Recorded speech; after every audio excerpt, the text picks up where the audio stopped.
From the high banks of Daytona, welcome everybody to the Full Pedal Jacket Intimidator Cup Series official opener. To explain a little bit more about that, the last few weeks we have put on races for you guys out there and for these guys on track, but tonight we finally have the amount of cars we need to score some points. Here's how it's going to go down. 110 laps on the board. We're going to do something a little bit different. We are implementing stage racing. So the stages will be about 25, and then a 60-lap final stage. So I had some strategy and some competition into the racing tonight. Gives these guys a little bit of something to race for the top 10 getting some stage points at the end of the first two stages. Like I said, more cars than usual. We got a really nice-looking field out here today, and I am definitely excited for how this is going to go and what these guys are going to be able to do on track. You can tell it is nighttime, so another difference from our first go at Daytona. We are running under the lights tonight, so these guys get to put on a show for us under the bright lights of Daytona Beach, Florida. We're going to get some pre-race interviews in just a minute, something else a little bit new since we still got 12 minutes until the lone qualifier starts. So you're going to get to hear from a couple of drivers before we get going, so we'll get to those here. Now that we've kind of gone through things, let's see who we can find here. We'll go ahead and grab a classic, get him in here.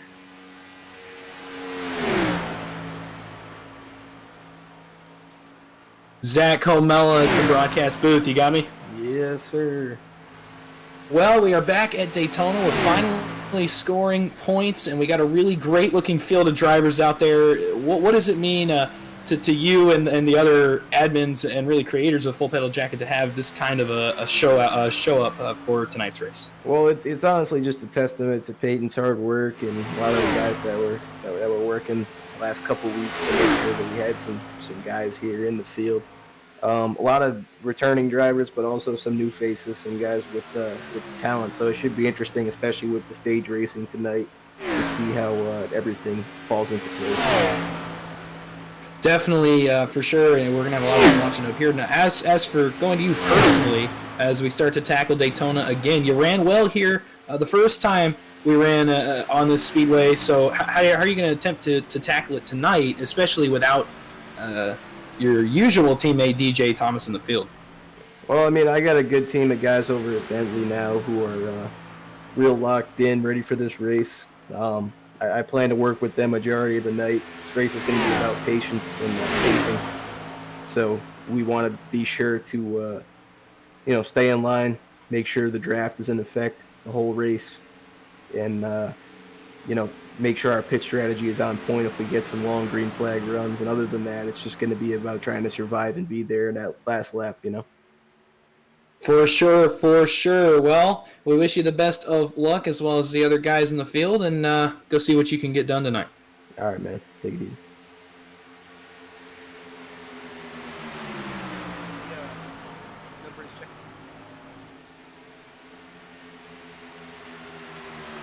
Yeah, 10-4, Brady. We're good.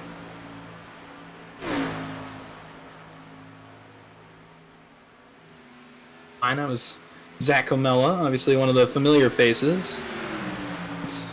Let's go to another guy that we've seen before. Mason, it's the broadcast booth. You got me? Yeah, I got you. So we're coming back to Daytona. You weren't with us the first time we ran Daytona, but you're getting your first go at it tonight. What are your plans for as we get into this race here? I would say probably just to get myself up front and get myself steered away from the big one, as Daytona is known for having the big ones. So I'm just trying to stay out of that and try to win it probably. Yeah, definitely. We saw you put on a pretty good show at Bristol, a good showing that you got some speed. So as we kind of start to score points, what are your expectations here? I mean, we obviously have a playoff at the end of the regular season. So what are your expectations here to get off to the right start points-wise? I expect to do good at most of the super speedways and a lot of the speedways, but I'm just going. My main worry right now is probably to race at any of the short tracks. I'm not normally very good at short tracks, so that's my expectation is to do good at speedways and super speedways, but to not do as well at short tracks. Well, that should be a fair expectation. We wish you the best of luck tonight and as we get going in the season, and hopefully we will talk to you soon. Thanks for joining us. All right, thank you. Mason Hausman, a new number for him this week, 17 on the side of that. So new look for him, and we'll see how he does in this first race. About 8 minutes left in practice. A couple more guys gonna come up here with us here in just a second. Let's go grab a new face to the league and see if we can get him in here. Jared, broadcast booth here. You got me? Yes, sir. Well, you're new to the league. You haven't run with us before, so it's your first time running around these guys. What are your expectations for yourself personally as you kind of get into the rhythm of things with this group of guys? Honestly, I'm just looking to get some good experience in. I don't do, iRacing a lot, but I'm just looking to get some experience in, see how I run around these guys, and just kind of take it easy this first race. I mean, it's Daytona. It's, the start of the season, who wouldn't want to go for it? But me personally, I'm just going to take it easy, get used to driving around these guys, and we'll go from there. Definitely. And being new to the league, I know you haven't had much time to talk to the other guys, but have you kind of made some alliances tonight that you can use when it comes to maybe pitch strategy or being there for each other and near the end of this one when you need to make the run to the front? Unfortunately, I don't think so yet. I haven't really been in here much, although I think that'll change maybe as the race goes on. We'll see if I can't get something to work with some of these guys here. Well, that'll be interesting to watch, and we definitely wish you the best of luck in your first race, and hopefully we can get back with you soon and go have fun tonight. All righty, thank you. I will.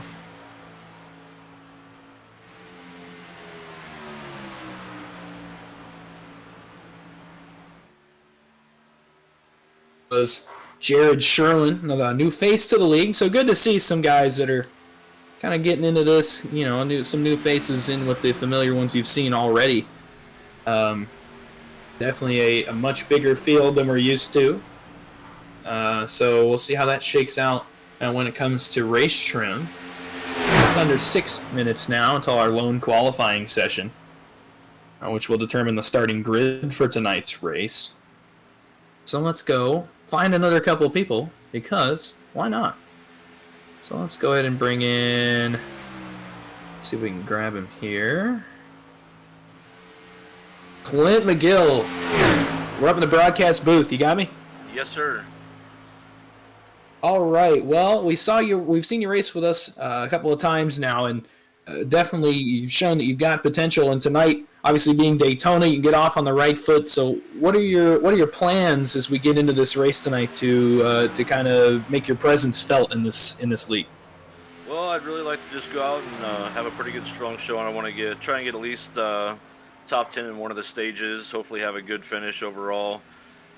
Just going to try and get some draft work with some teammates and work way up the front, hopefully here, and just avoid wrecks. Definitely, and we've been talking to guys about this kind of the last little bit here. Have you found any, I won't say teammates, but have you found any kind of alliances that you're going to be able to use later on in the race between pit strategy and making the run to the front when it's time to go? Yeah, I got a couple guys I've been practicing with and running with. So Mike Lanfear, obviously, me and him are part of Team Fish Racing, so we'll be working together, and been running a lot with Matt Fleming, so hopefully we can all get together and work our way up to the front. Well, hey, it'll be interesting to see you do that. We wish you the best of luck tonight, and go get them and go have some fun. All right, thank you.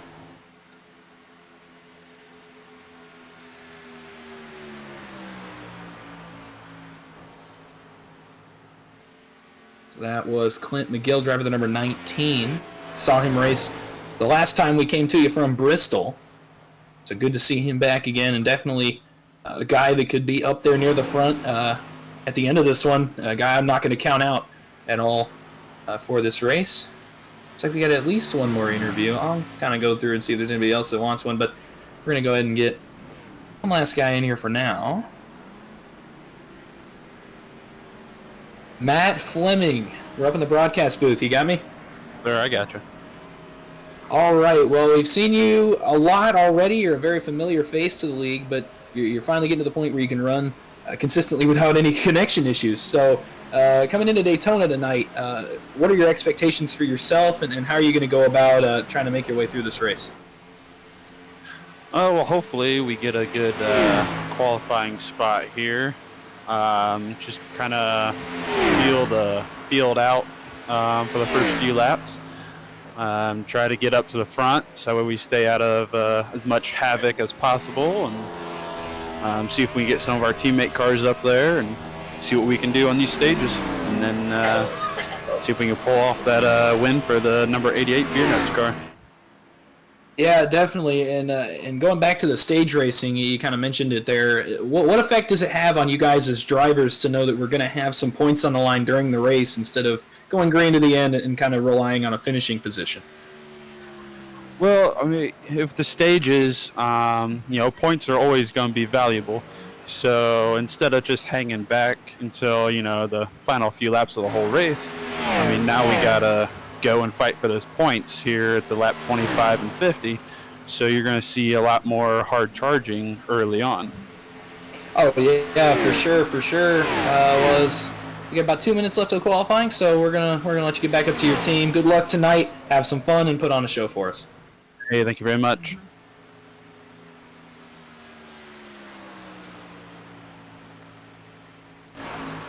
That was Matthew Fleming, driver the number 88. I believe that's all the guys that we were waiting on. I'll look through one last time before we kind of get into transitioning over to talk about the race itself.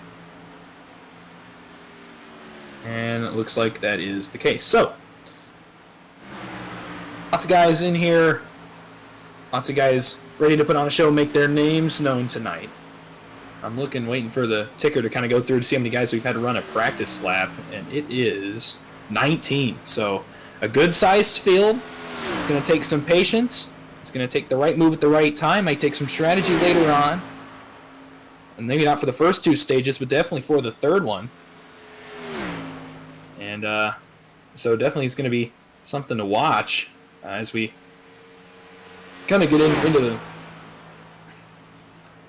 into the rhythm of this race. We're looking at Griffin Williams and Mason Hausman now as they run some practice. 20 seconds to go. Normally on a Tuesday night we'd come in here and let everybody set down a lap. But tonight we're doing a little bit different. We're going to have our qualifying for about 5 minutes here between practice and the race to go ahead and set the grid right now.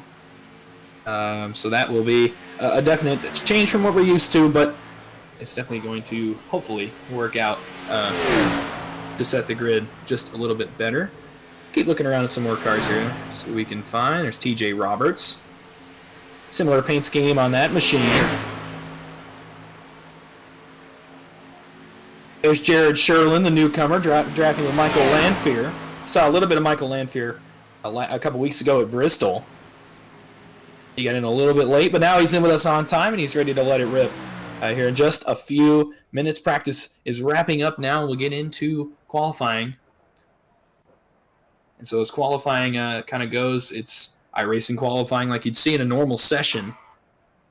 So these guys will have their own lone qualifier.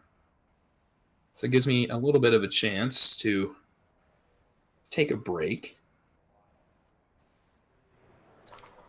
We can talk a little bit about the race that we got going on tonight. It's going to be our first race of the season, running for points, as you mentioned before. It's also going to be a cold night out here at the Daytona International Speedway. 69 degrees, kind of on the cooler side, 70% humidity, and a little bit of a wind breeze coming out for everybody. Lots of grip on the racetrack, though, that's for sure. And it's not that it's a huge deal at this racetrack, but it definitely does have an effect. So it'll be good to see guys with a little bit cooler racetrack be able to move around a little bit more. and kind of put on a show for us. About a minute into qualifying now.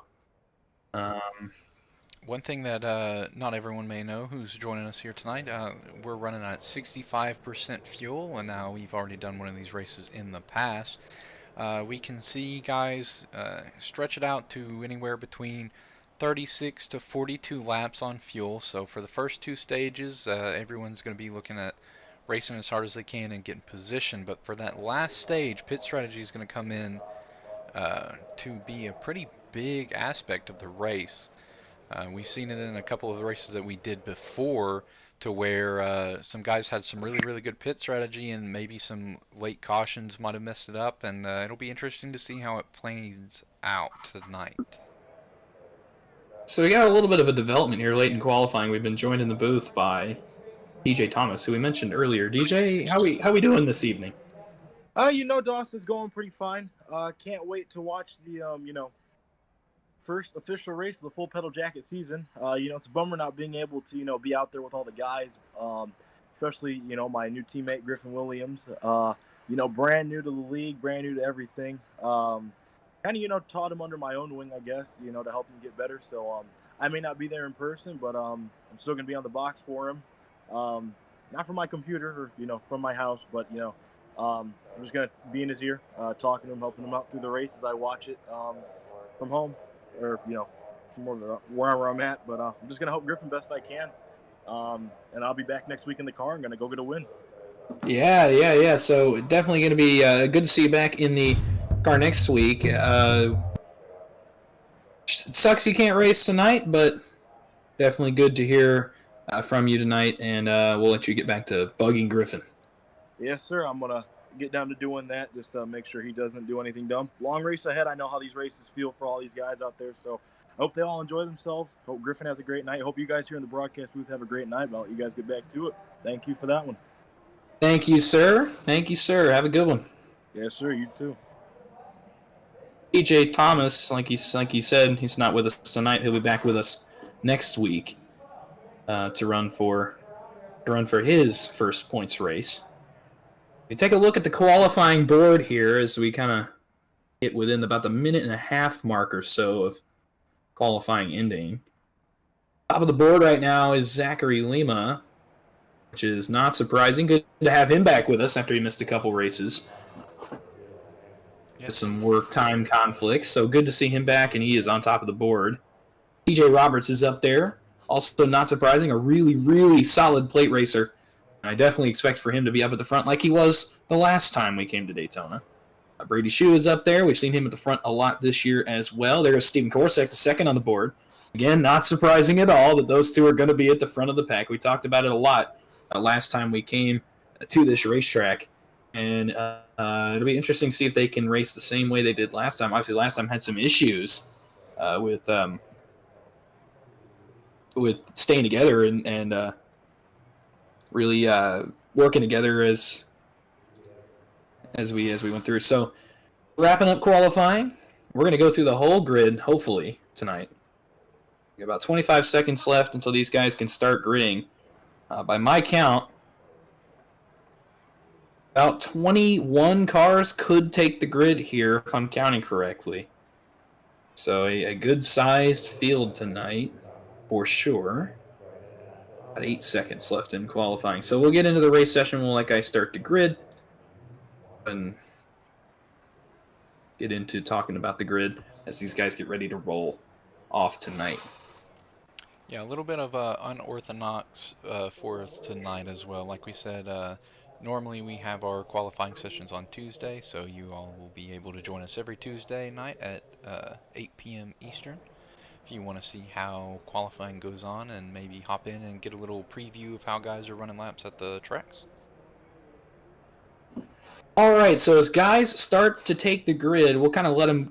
We'll go through the grid in a second, but we'll give them another second. But guys have started to take the grid. A couple guys not getting a lap in. We'll see if they end up taking the grid.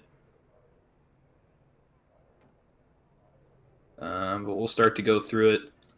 I'll try to find a good camera here. Oh, that should be a good one. So, you saw it. just before I started talking about it, row 1 is the teammates.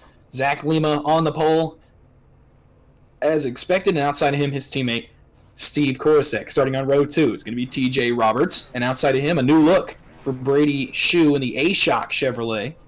So a nice, sleek-looking black and red look for him this week, a new paint scheme. Starting in 5th is the Bentley Motorsports entry now of Zach Comella, and outside of him is going to be Rit Cadet. It's good to have Rit back as well in the Ritz look as usual. Starting in 7th, Matthew Fleming. He's here, so it's good to see. He's going to roll off beside Mason Hausman in the number 17 Red Bull machine. Next row is going to be our Bristol winner, Tyler Bentley. And outside him will be Michael Lanfear. Next row behind them is John Price in the 22. And our newest driver, Jared Sherlin, in the 83. Behind them, it's going to be the 19 of Clinton McGill, who we talked to earlier. Beside him, the 54 of Griffin Williams. Next row is the 6 of Nathan Bentley. If he doesn't blink out, there he is. Good to have him back with us as well. And outside him is going to be Scott Meaden in the classic Rainbow Warrior 24 machine. Next row behind them is the returning Ron Holmes. We've missed him for a couple of races as well, and he is back with us starting back near the rear of this field. And beside him is Jeff Meaden in the 72. Next row consists apparently only of Colin Bauer in the 14, so we'll see. And it looks like that's how they're going to roll off. And rounding out the field tonight is going to be Mr. Jonathan Hammond. So 20 cars, I think, maybe 19 cars on track for us tonight as we start our pacing around Daytona.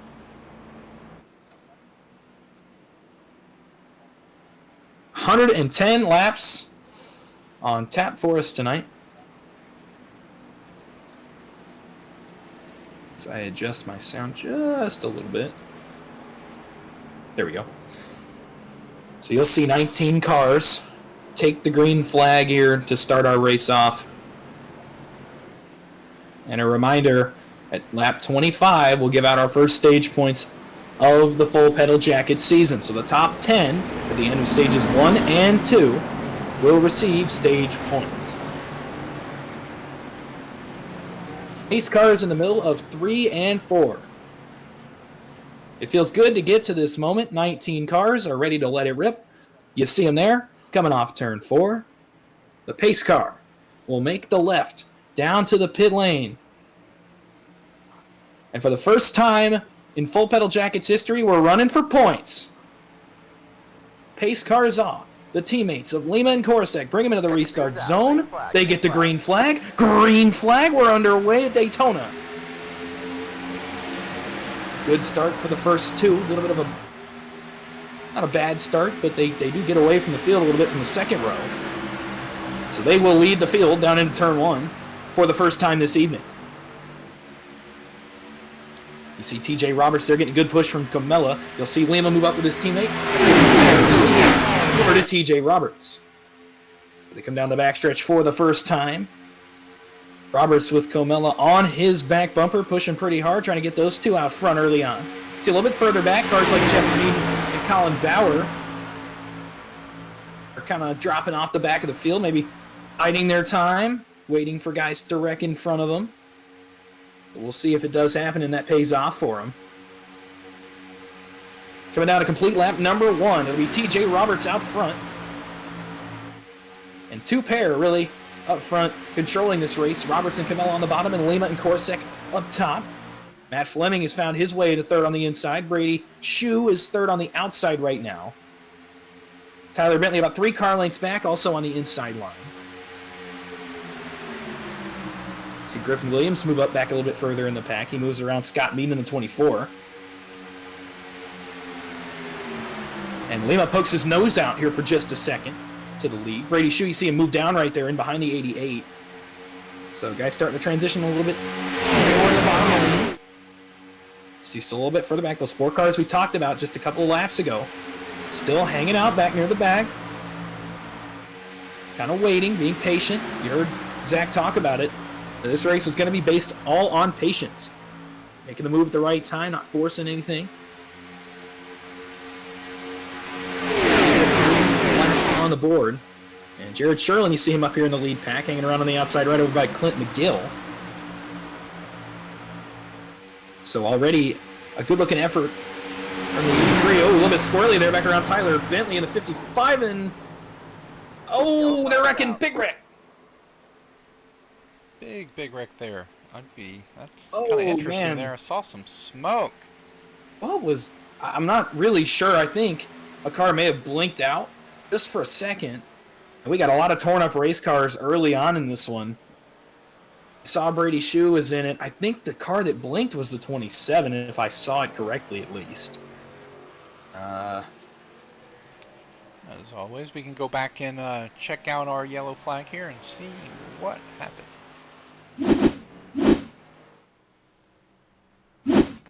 I'm hearing that it was netcode, and there's another wreck going on up here. Oh, Zachary Lima's in the grass already. Lima's got damage. You saw Korosek was in the wreck. His shoes in the wreck.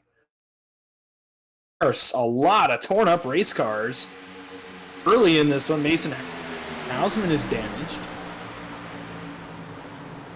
Zach Comella is damaged. Matt Fleming is damaged. Lima is damaged. John Price has damage. Tyler Bentley has damage. Saw Brady. I think Clint McGill might be fine. I don't see any damage on that machine. Obviously, the replay has been shown. I think it was netcode. I didn't really see any contact. I think I saw the 27. It was definitely netcode. The 27 slid up the track there, and then it seemed like Ritt and the 215 got in between and just kind of sent him up into the wall. It's gonna be something that we have to deal with here. Being on iRacing, the sim is pretty old, pretty reliable though, and pretty realistic whenever it comes to things. It's just one of those things you got to deal with. We saw some guys in the esports series struggling with some issues with the internet issues whenever they were running last, so could just be an iRacing server issue. Give me just a second here.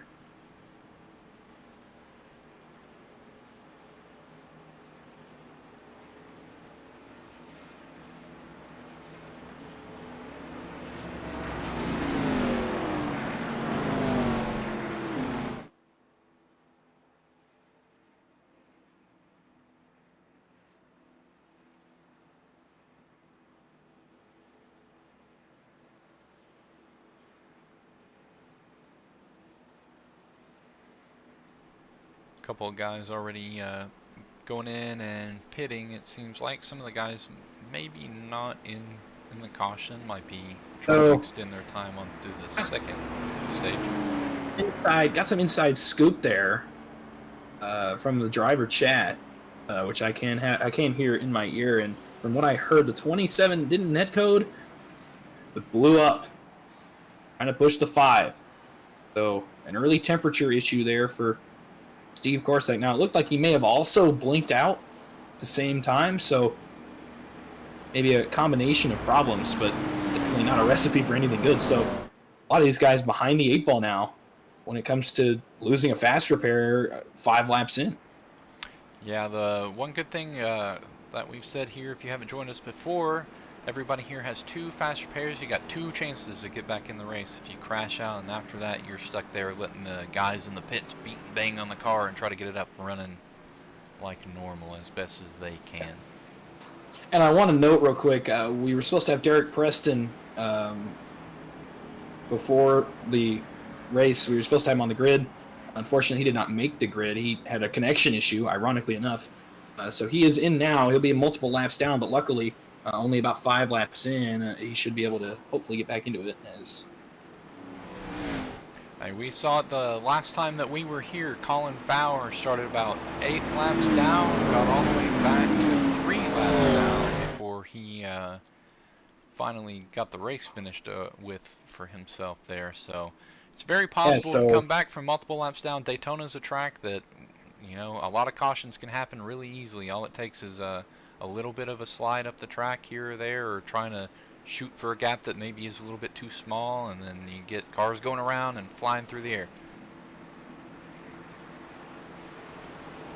It's part of what makes this track so great, though, is that it's so unpredictable. that you have you have the crashes, for the people to enjoy that, but it also produces some great racing and often some unpredictable winners and gives some guys a wild card shot at getting into the playoffs. We actually did not mention this. We're also doing a win in your in system. So, I mean, the winner gets a spot in the playoffs. I mean, this race is huge for a lot of guys that, see this as a big opportunity for them. So, definitely as we get further into this one, we'll see how it goes. A lot of cars opted not to take a fast repair. Green flag is back out on lap number 7. You see Brady Shue and Mason Hausman back there. They opted to not take a fast repair. They opted to instead go for optional repairs and kind of ride it out till later in the race. Save the fast repairs for a little bit later. It's a strategy move. So definitely a smart move for them to kind of save their fast repairs for later. So on the restart, Roberts stays out front. He's got help from John Price. And Clint McGill's up to third after this kind of shuffle. Jared Sherlin is in the top 5, so good to see him running up front. Ron Holmes is up top, leading the top line with the help of Zach Comella.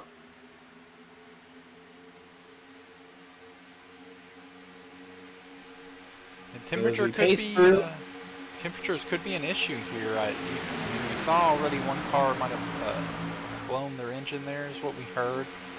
There is a lot of humidity out on this track tonight, and it's going to be interesting, I think, to see how guys can get that high line working. You got to push pretty hard coming through the backstretch to get that thing moving.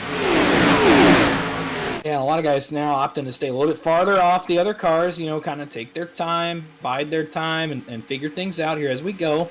Because we're still really early on, but remember, I mean, this first run really only goes to lap 25, and after lap 25, we're going to give out stage points. So as we come off turn 4, we'll get lap 9 on the board. Roberts still out front. John Price is in second. And Jared Sherlin has found his way to the 3rd position. The Cadets through to 4th. Zach Camella's fit, still always trying to make moves. He moves outside the 215 of Rick Cadet here. One for 4th place. Not much help now. Help coming in the form of his new teammate, Tyler Bentley. Ooh. A couple of guys at the front a little bit shaky. Let's see if they can settle down. They can. TJ Roberts continues to lead on the backstretch. Field getting really strung out. So really a front pack, and then a bunch of stragglers that are kind of trying to wait it out, and including the guys that did not use their fast repair. Yeah, most could be of the some field guys. Now. Go ahead. Oh, go ahead. I was going to say most of the guys here. I know we're doing stage points, but you got to think some of these guys, like Mason said earlier, he doesn't feel very confident at the short tracks. He knows that he can do good at these plate tracks. Maybe a good strategy for them is I'll come back here, I'll take my time, work my way around the field, make sure I stay clean, and then maybe go for the win at the end, and then that solidifies your spot in the playoffs. You saw it there on the side of your screen. Jared Sherlin dropping out of line, dropping to the back. Must not have liked what he saw. And because of that, Peter Roberts loses his help. New leader is the Bentley Motorsports machine of Zach Comella. And Zachary Lima gets into the outside wall there.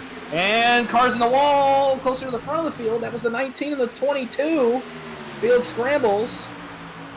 Looks like they're hopefully going to be able to keep it in tow. But now the field's going to be really strung out.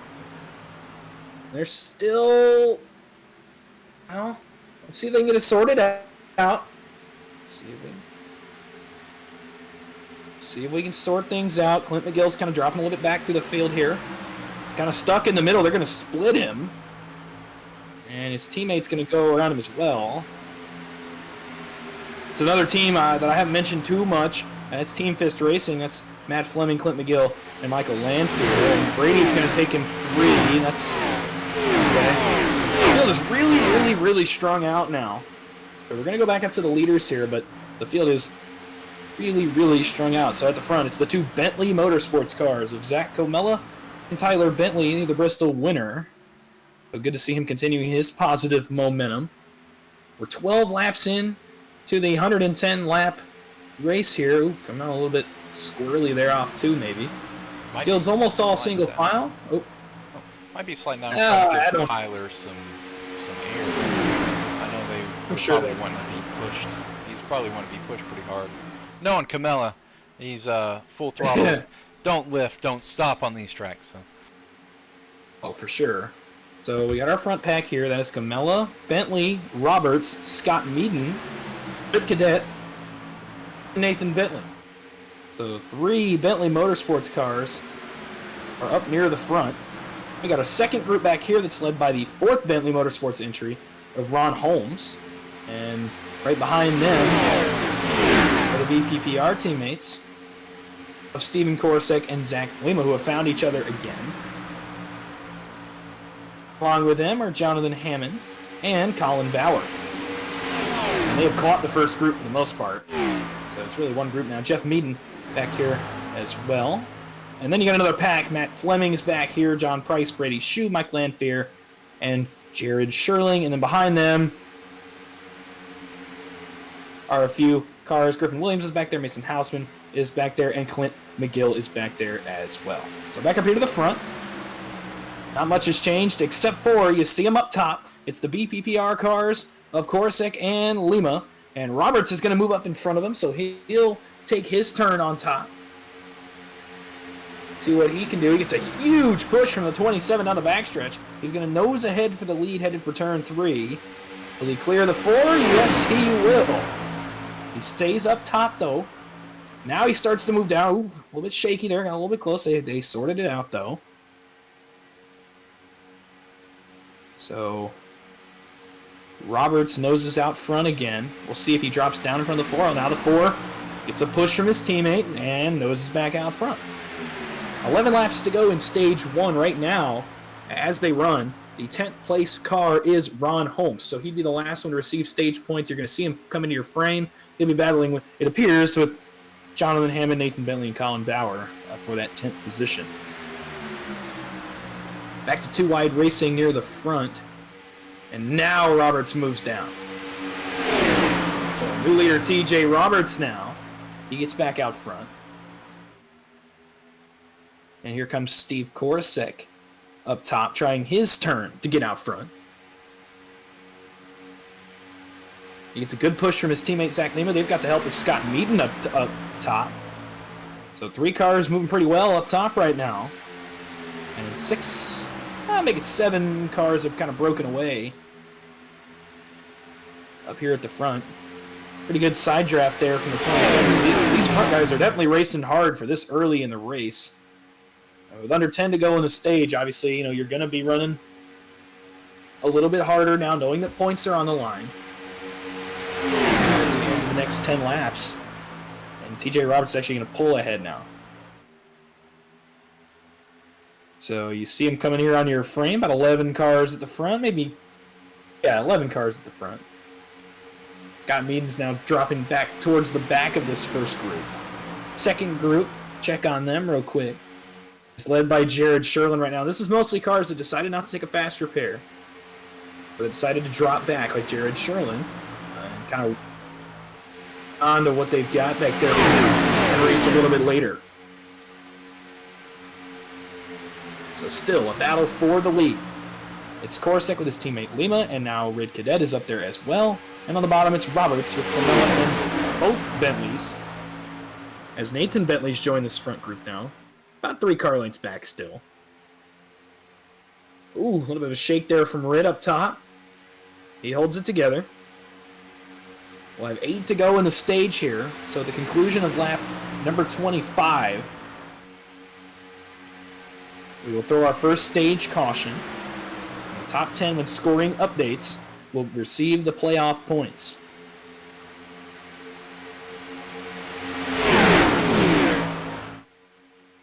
So it'll be really interesting to see. I mean, you can tell where they're battling for stage points back there around the back of this group. Holmes, Hammond, Bentley, and Colin Bauer. So actually, I believe Jonathan Hammond now holds that 10th position. He does. As Steve Korosek actually noses back out front. Ooh, a little bit of a wobble from Scott Meaden. He's trying to figure out where to go. He ends up going low. Yeah, so Scott Meaden tucks in behind. He's been playing a little bit of a pusher on high side and low side. Probably looks like trying to figure out which side it's going to go. It's really hard. Zach Camella and Zachary Lima both really, really good pushers at this track. So those lines are going to stay pretty even. You know, through the backstretch, the high side gets good run. You get out in front with the side draft, it can benefit you really well. And then through turns 3 and 4, coming through that tri-oval, the bottom just can pull away if you have more cars, which they do. And Steve's going to drop down and block the bottom. So he'll drop down and block, and look at Roberts cross back over and go right back to the top. Good move there by Roberts. We talked about it before the race started. He is a very, very good plate racer and ran up front for most of the first 2 races we had here at Daytona. Didn't quite get it done, so let's see what he can get done tonight. He's been up front all night long so far. And some good early moves, but the bottom, like you were saying, pulls back forward. And Korsek's clear to the lead again, pushed by Zach Camella on the bottom line. So next time by, it'll be 5 to go in stage number 1. So stage 1 going by pretty quick. The first 2 stages will go by pretty quickly. They're relatively short. Third stage, hopefully we get into a little bit of a green flag run. We can kind of see maybe some pitch strategy start to play itself out. With 5 laps to go, Clint McGill, that car does have damage after all. So let's see. He will probably, he's going to be caught by the field here probably pretty quickly. So they'll put him a lap down. The only other car on the racetrack that's a lap down, actually, ironically enough, is Colin. So Colin Bauer is showing 1 lap down. I don't know how. I don't know how he's showing 1 lap down, but it is showing 1 lap down in 20th position right now. So while we were talking about that, TJ Roberts gets back out front with 4 to go in stage 1. 10th place now belonging to Jonathan Hammond in the 92. Yeah, I'm kind of confused. Scoring shows Colin Bauer a lap down in 20th. I thought he was P11. They're 3 wide for the lead up here. Scamella gets a push around the top from his teammate Tyler Bentley. They're not clear yet, so we're going to stay 2 and 3 wide. Bentley has to rim ride. Camella drops all the way to the bottom and leaves his teammate out there hanging by himself. And that's going to allow, well, I thought it was going to allow him. Yeah, it does allow Steve Korsek to get back out front to the race lead. I'm still trying to figure out how Colin Bauer was scored in 11th and is now scored in 20th. Or 19th now, I guess. But I believe he may have been involved in that first caution. And we've known Colin to, before at least, get a speeding penalty. I wonder if he might have gotten a speeding penalty during pit road. He may have. I wonder. So, interesting circumstance. Now, coming to 2 to go in stage 1, by the way, it's not going to mean that much for him. Obviously, he's the first car a lap down. He's only one of 2 cars a lap down. So he should get his lap back here if everything pans out. But interesting to see that development. I guess I hadn't noticed. Less than 2 laps to go in stage 1. And the running order is still mostly the same. 10th place still held on to by Jonathan Hammond. So assuming everything stays as it's going right now, all 10 of the lead lap cars in this front group would get at least 1 stage point. But right now, the battle is on for the stage win. And it is heating up. This time by, they'll see the white flag in stage 1. Next time by, we'll throw the caution, give everybody a chance to get back up into the field, and we'll give out some stage points. White flag, stage 1. That was Korosek by a nose.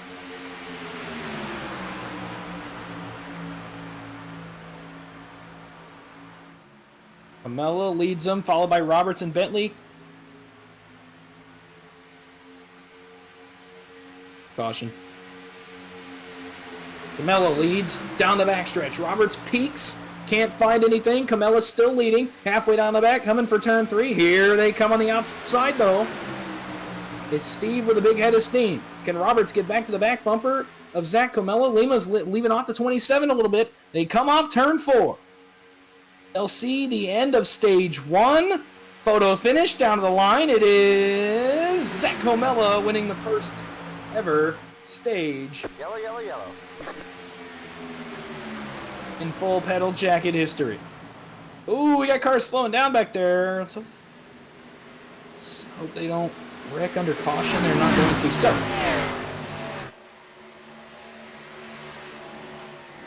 we are under our first stage caution. 25 laps in. We'll get the field regrouped. And here is how the stage points racked up. Zach Comella will get a playoff point, and that's going to become really important later on in the year. He wins stage number 1. Steve Korosek finishes second in the stage. He'll get 9 points. TJ Roberts gets 8 points, finishing third. Zachary Lima finishes in fourth. He gets 7 points. Tyler Bentley gets 6 points by finishing in the 5th position. And you can probably see the pattern by now. So the last 5 getting points are Rid Cadet, Scott Meaden, Nathan Bentley, Ronald Holmes, and Jonathan Hammond. So the first 10 drivers getting stage points there. And for a couple of guys, like I was talking about, this being a wild card race, a good opportunity for them to get a great start in the point standings. Yeah, very much so. And that's that was a pretty good show on what we've got cars running out of gas. Oh my. We've got a bunch of cars out of gas, including lead lap cars. TJ Roberts is saying he's out of gas. We're gonna have to clear these. Yeah, people are getting blacks for passing under yellow. Y'all just go ahead. All right, we'll figure it out. We'll clear blacks for this because we did not expect everybody to be running out of gas. So just keep going. We'll figure it out. I can't hear him. Hold on.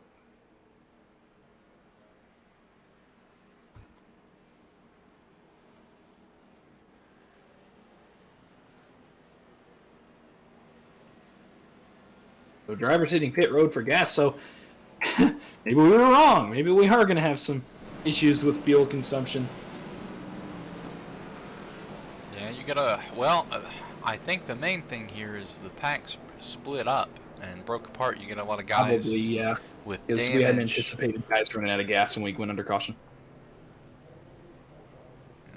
Get a lot of guys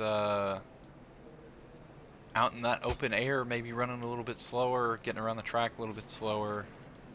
Can lead to some issues like that.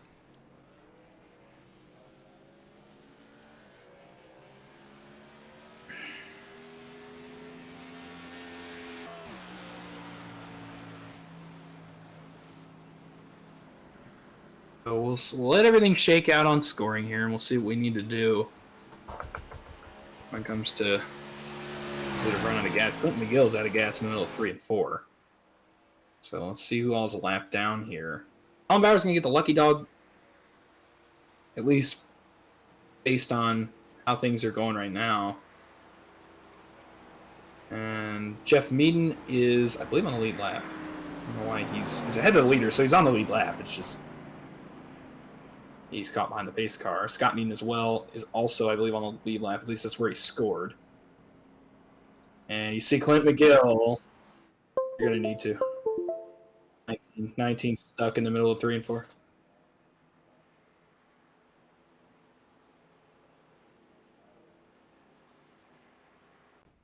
Just hang on a sec, guys. We're trying to figure it out. We're trying to let scoring loop right here. Hold on. Clint, stay where you're at. We got help coming.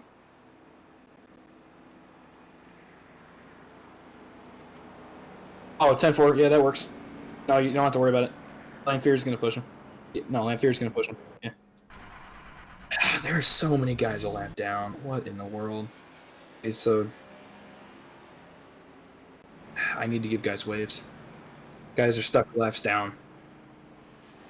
All right, we're probably going to have to delay the green. I'm going to start giving wave rounds. Just I'd probably go on the apron since we're double file. All right, we're going to give everybody the lap set because we hadn't anticipated this. All right, let's see who all needs one. No. Scott Eden.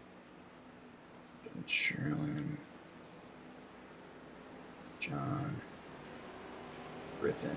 Oh, Griffin. Why is Griffin 2 laps down? For those of you who were a little bit curious as to what happened there where I hopped in the car, that is our Full Pedal Jacket officially sponsored tow. Jared, truck. go around the field. Jared, you got to go around the field. You're a lap down. So what that will be is if anybody needs a push around, I will be getting into the car and we'll get a first-hand experience on what it's like getting in the car and pushing somebody around the track back into their pit box. Oh, we're gonna. Crap.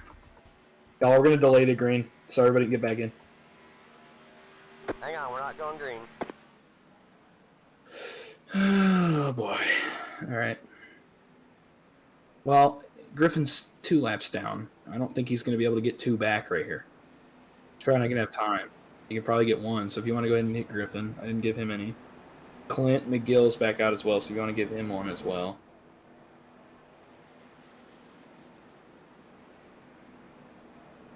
So as we pace around, trying to get some things figured out scoring-wise.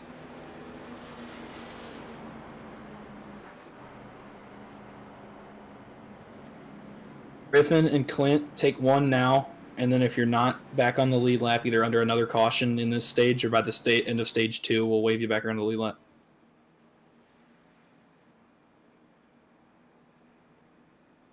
Yep.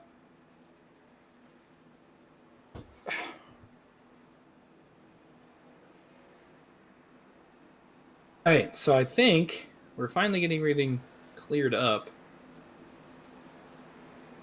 For y'all taking the wave, pace cars halfway down the backstretch. Check out coming out of 2.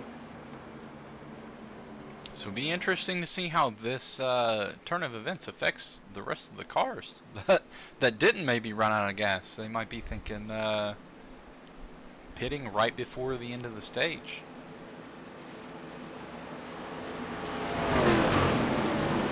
We may have to delay it again. They're not going to get around. I didn't realize they were still in turn 2. They won't get there. They won't get all the way. Ain't no way. They're already coming off of 4.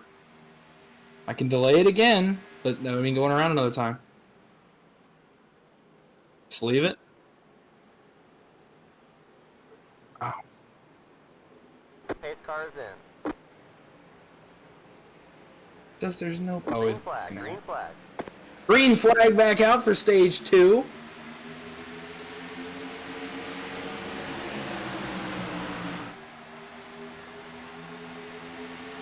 We started to pace down towards turn 1. So a little bit of a hectic stage end there. It's guys started to run out of gas, which was something we did not expect after 25 laps. So kind of odd, but we're back in shape for now. I think it just goes to the testament of how hard these guys are pushing these cars. I know in the first time we did this, guys were getting anywhere between, you know, like I said earlier, 30 into the 30s easily. Yeah, I don't. Now, That was.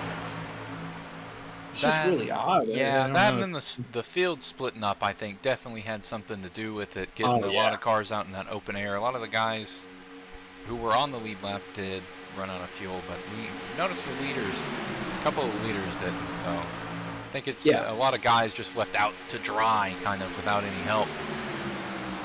Sure. Well, as we get back under green, you saw it there on the first lap after we went back green. Tyler Bentley, Mason Hausman, and TJ Roberts have cleared their path to the front. So Bentley's back out front, and Mason Hausman's made his way to the front. Field's still mostly together. Still several guys near the back that are waiting it out. As we head in through 3 and 4, we'll see what happens here. We're on lap number 32. This stage goes to lap 50, so we shouldn't have any problems with field this time. But boy, it makes that last stage interesting because depending on how many laps they can go, I mean, maybe a 2-stop race. I'm not 100% sure, but we got a new leader. It's Matthew Fleming. He tried to clear the bottom. Now he's going to get stuck in the middle. He's stuck. They're going to split him. And that is unfortunate. He tried to clear the bottom, waited a little bit too long, and now he is stuck. Zach Lima's out front. He clears the bottom. Drops down in front of the 55 of Bentley. He'll probably move back up here off turn 4 to pick up his teammate. Hasn't yet. So Lima's out front. To the back, Ron Holmes, Rick Cadet, John Price, Jeff Meaden, Brady Shue, they're still biding their time to the back of this first pack. Only cars a lap down at this point are John Price, I believe, yes, John Price, Griffin Williams, and Clint McGill. So, one thing to note, Jonathan Hammond up 7 positions in his starting spot. He's working his way through the field here on the second stage. Up to 18 positions now as he slides up into third place. So a little bit shorter run to this stage with only about 15 or so laps to go here in stage number 2 as we're double filing to the front of the pack. The racing has been very good for the most part. After that early caution, only caution we've had is a stage break. So guys getting things figured out, getting their rhythm down as we get a little bit further into this race. The teammates are up front and in both lines, so the 5 and the 27 controlling the field here. Guys to note that have made their way up here. Obviously, you talked about Jonathan Hammond. We talked about Mason Houseman. We talked about Matt Fleming. How about Michael Lanfear? He's made his way into the front pack. Oh, and the 27 is loose in turn 3. What a save by Steve Korosek right there. And I have no idea how he kept that car from spinning right in front of the entire field. A little bit of a bump gone wrong there from Jonathan Hammond to Steve Korosek, and boy, I held my breath there for a second. That one could have been bad. Oh, yes.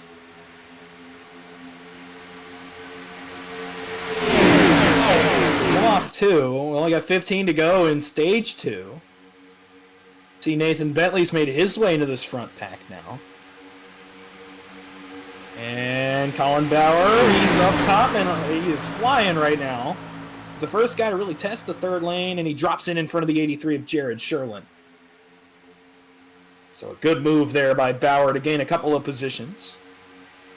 Most of the pack's hanging on to the back of the field. Back of this draft, only 2 cars that aren't are Clint McGill and Williams, and it's obviously because I got shaken out, lap down out of the caution. 14 to go in stage number 2. Top 10 in this stage looking similar to last stage. A couple new names up there. Mason Houseman's in place for points now. And Fear, Nathan Bentley, Colin Bauer are up there around that area for stage points.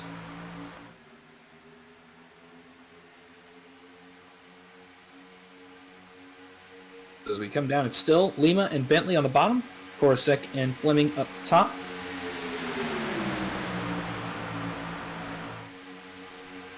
These guys are running pretty even up here in terms of speed. You can definitely tell, though, the high side might be pushing a little bit harder whenever it's coming through that tri-oval. At the line, it looked like Steve had about 2 miles per hour speed difference over top of Lima, but knowing how these guys work up here, it could just be that Lima's maybe lifting a little bit and wanting to lane manage the field here. Maybe just a little bit, and even if not, the off turn 4, really off 2 and 4, the outside gets a little bit better push, so you're just one of those things where you happen to be going a little bit faster. He has been getting shoved by Jonathan Hammond. I mean, you saw it a couple laps ago. Almost ended disaster for really most of the guys in this front group. Steve had to catch the car, so Hammond is riding the back bumper. He moved up for a second to try to block the advance of Colin Bauer, who has made his way on 11 laps remaining in stage 2. Let's see if they hold it together. Guys are starting to shake around a little bit. Bauer has help up top from the 83 of Jared Sherlin. And we are 3 by 3 at Daytona. Lima stays out front. Now Colin Bauer drops in line right in front of the 3 of TJ Roberts. Oh, that looked like a blown engine And right cars in the there. wall, cars in the wall.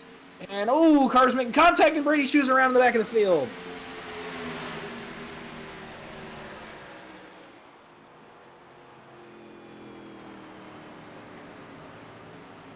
Brady's car is a little bit slow. He got tagged in the back there. 83 of Sherlin, I think, blew up. We're going to have some cars struggling. Jonathan Hammond stopped on the bottom of the racetrack. Not sure what happened there. We've got a bit of a separation up front now. Well, let's see what happened. Where is Jonathan Hammond's in the pit lane? So that's... Yeah, I believe the 88 might have blown up. 88 or 83? I thought it was the 83. It could be that Hammond, instead of trying to block the high side. There's Fleming right there, so it wasn't the 88 that blew up. The 93. It would have been the 80 or 83. I'm sorry. 83. But Sherlin blows up. Yeah, it could have been that. Instead of trying to block on the high side, he was trying to get some air, and with Colin there, he couldn't get any and ended up blowing his engine there. That's a tough break for Jonathan Hammond, who had run really well the whole race. Tops to toe. John Price has hit pit road as well. So now the front of the field single file, except for obviously the battle we just showed you. And it's Cora second, Lima out front, followed quickly by Mason Houseman, Tyler Bentley, Colin Bauer, Zach Camilla, and Nathan Bentley.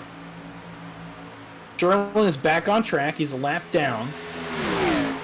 First car lap down right now is Jonathan Hammond, but obviously he's still sitting on pit road. Clint McGill and Griffin Williams are just up in front of the field. We'll see if they can stay on the lead lap. Or not on the lead lap, excuse me. 1 lap down instead of 2.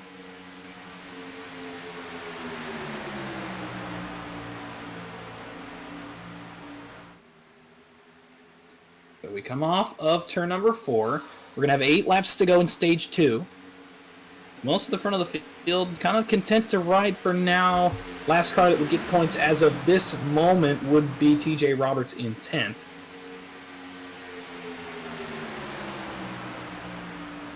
So we kind of take a break now. John Price is back on track, I believe. He is 2 laps down. You see Griffin Williams and Clint McGill, they're also going to go 2 laps down. Still a very good chance for them to end up back in this race with a couple of cautions, and now that we know that we're looking at a 2-stop race coming, most likely to the end of this final stage. 7 to go in stage 1. Top 3 have broken away just a tad. Horsek, Lima, and Houseman. So, definitely a good showing so far for several different cars. It's a good showing for several cars so far.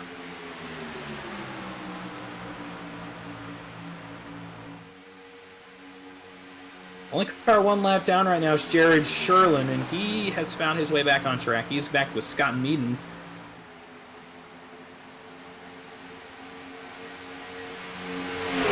Back there, he's still on the lead lap. Brady's on the lead lap still. 6 to go in stage 1.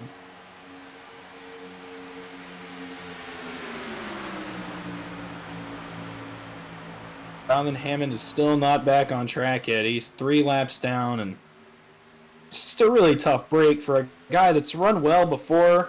You know he can run well. Just ended up as ended up with the short end of the stick, some may say, when it came to that situation. So come down to 5 laps to go in stage 2. We'll see if anybody tries to make a move. Right as I say that, look up top. Don't look now. The 3 Team Fist racing cars are hooked up. Clint McGill is 2 laps down, but this could be of importance because if he can get around the leader, he'd only be 1 lap down. So that's going to be interesting. And not only that, but to help his 2 teammates try to move up to the front. Now Colin Bauer moves up to block him, though. A little bit further back. So we're having a broke. We're good, though. Oh, Colin is around! Oh, my. He's spinning.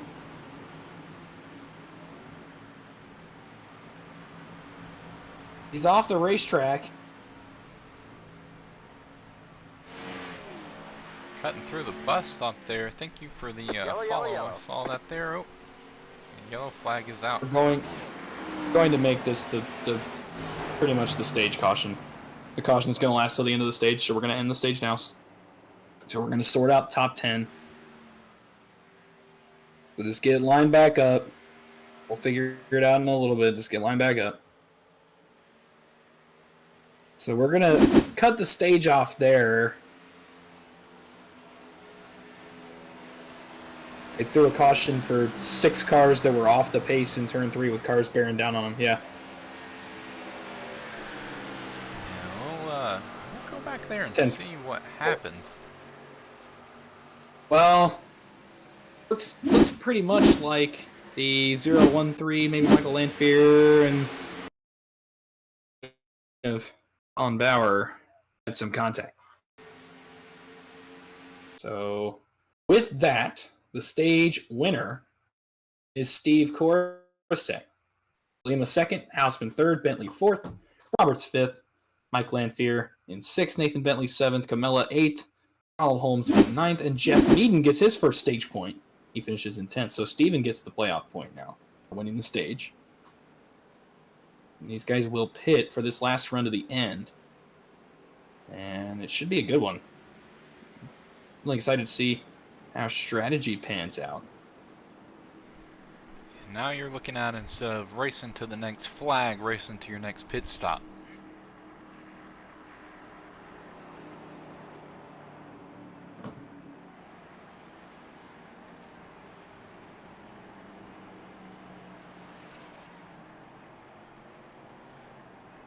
Oh yeah, you may be racing to 2 pit stops.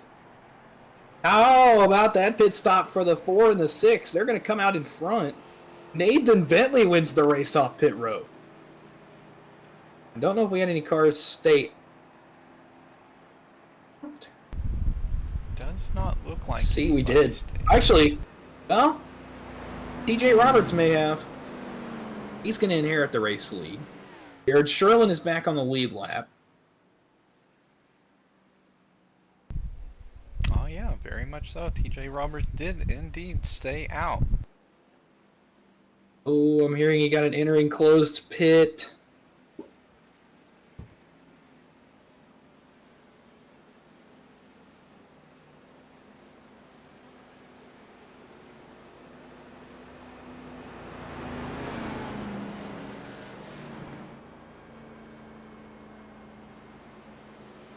TJ, I'm pretty sure it's an EOL, so even if we were able to clear it for entering the closed pit, it's still going to make you drop to the back.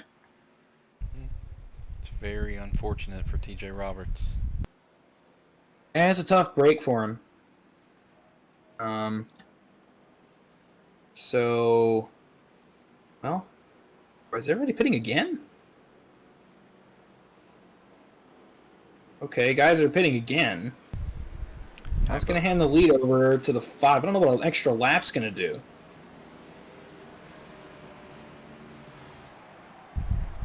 It'll be interesting to see I what definitely that accidentally keyed up.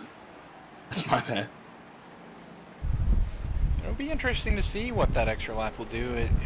If you have the right strategy and you switch out who's out in front, you could stretch that extra lap into an extra 2 laps or an extra 2.5 laps on fuel.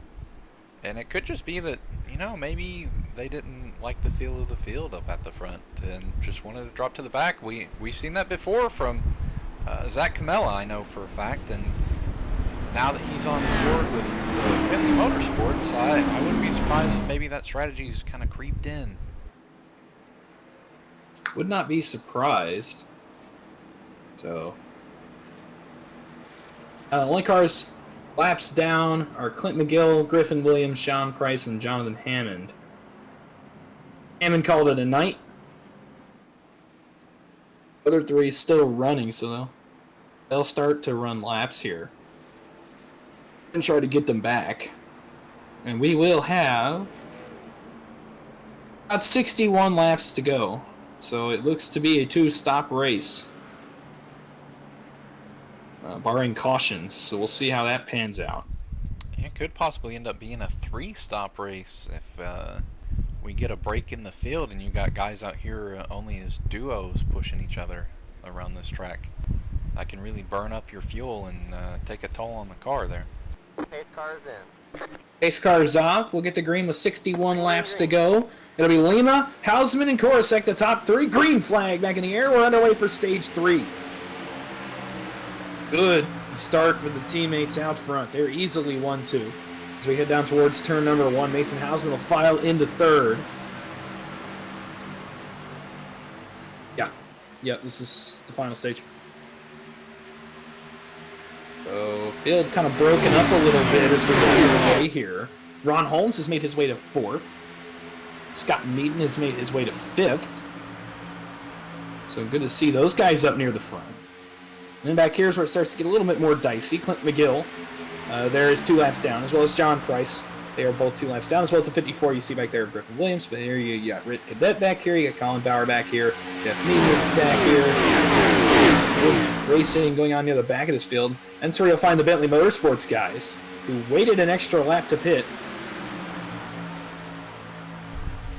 Could also have been a strategy for them to get all 4 of their cars together. 4 versus 2 is what you're looking at, I believe. I'm not sure if we have any more 3-car teams left. 66 right now, Colin.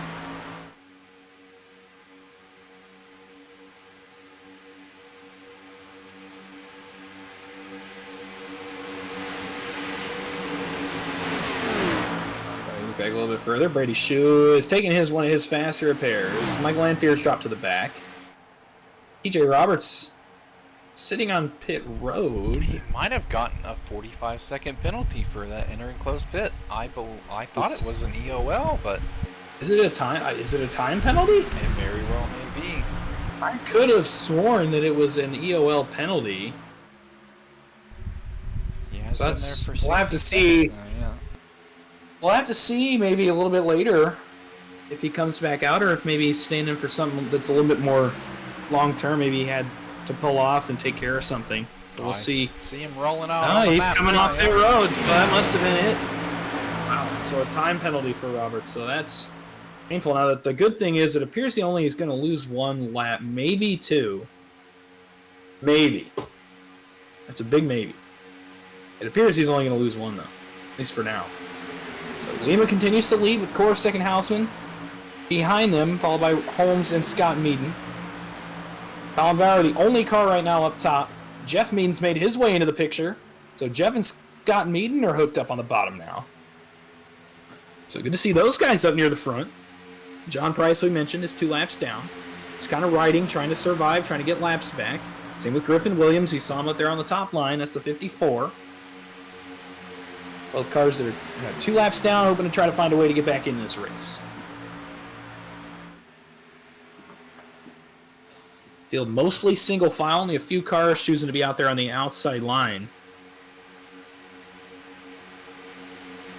And we will lap through to put 54 laps on the board. Leaves us with 57 to go. Server's having a problem again. Uh-oh.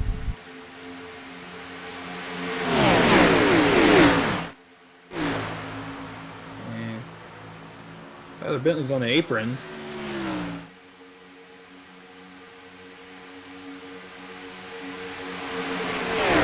So now Tyler Bentley is having some problems. I didn't see what happened. I just saw him drift off the back of the field. Yeah, I am unsure. Looking at it here, I don't. Lima continues to lead. Next time by, will be halfway. Yeah, it seems that he just dropped to the bottom. I'm getting no incidents reported, no off tracks. So.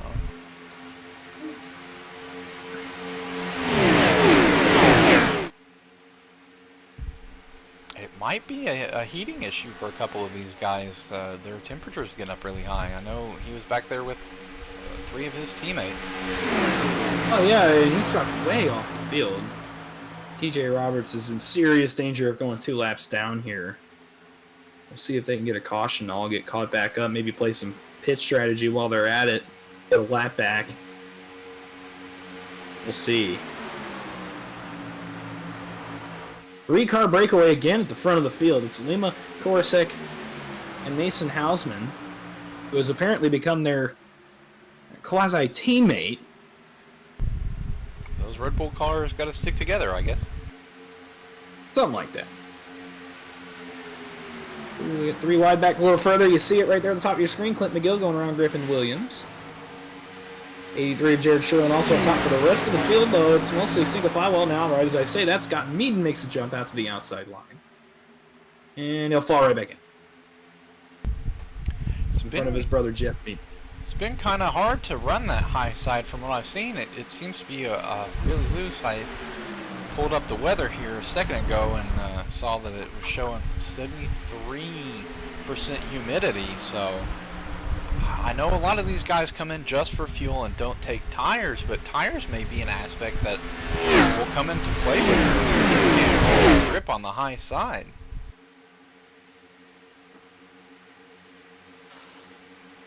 And there you see TJ Roberts. He'll go 2 laps down. An unfortunate circumstance for him. Yeah, if Still a 3-car? If I'm TJ, I guess now at this point he's got to race hard and try to stay first car on a lap down. Well, yeah, it'll actually be the first car 2 laps down, and that's assuming he stays in front of McGill, Price, and Griffin Williams, which it does not appear that he will, and he gets put in the wall, and they're wrecking! Oh, no. Well, and the servers are having a problem. They're wrecking. I don't know how there wasn't a yellow. There's cars in the wall.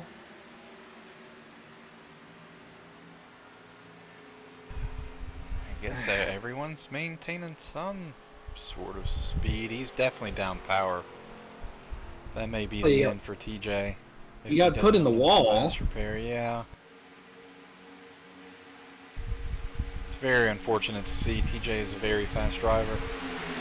Been up front all race long, but that's how racing at these wild card super speedway tracks go. However, just because you are down does not mean you are out. There's still plenty of laps left in this race for him to make up some ground and gain every point that he possibly can. Well, here's the thing. He's going to hit pit road. I do believe he does have a faster car. I'm not even sure he used one. He may have used one. Sorry, may have used one. So he may use a second one, and he could do something where maybe he has some late cautions start to pile up. He starts to gain laps back. He could be right back in it. We've seen it happen before. Saw Sharon Slate do it at Bristol briefly. From 3 or 4 laps down. Lap. So we'll see. It all comes down to what we were talking about at the beginning of the race. Patience. Are you patient enough to wait around and try to see if you can make a move and get back in it at the end of the race? Or maybe you just have nothing that you can do and you don't want to drag a beaten and broken race car back out onto the track and run with what you got on that. You see Jared Sherlin. He has moved up to 4th position while we've been looking here. And it's a breakaway now of about the first 8 cars. Lima, Korosek, Hausman, Sherlin, Bauer, Holmes, Meaden, and Meaden. They're at the back of this first group. And the other car you saw there, I believe, is number 18. It is. You know, Clint McGill.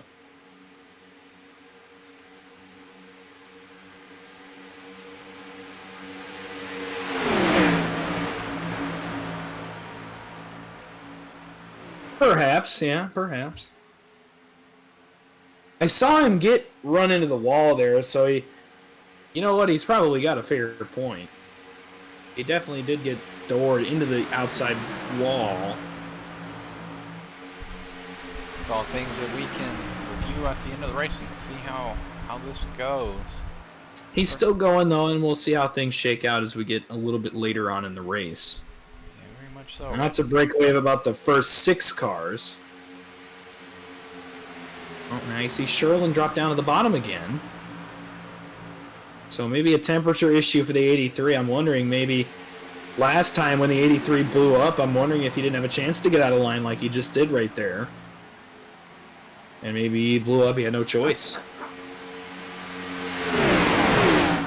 So we'll go through the running order a little bit here as we're under green with just under 50 laps to go.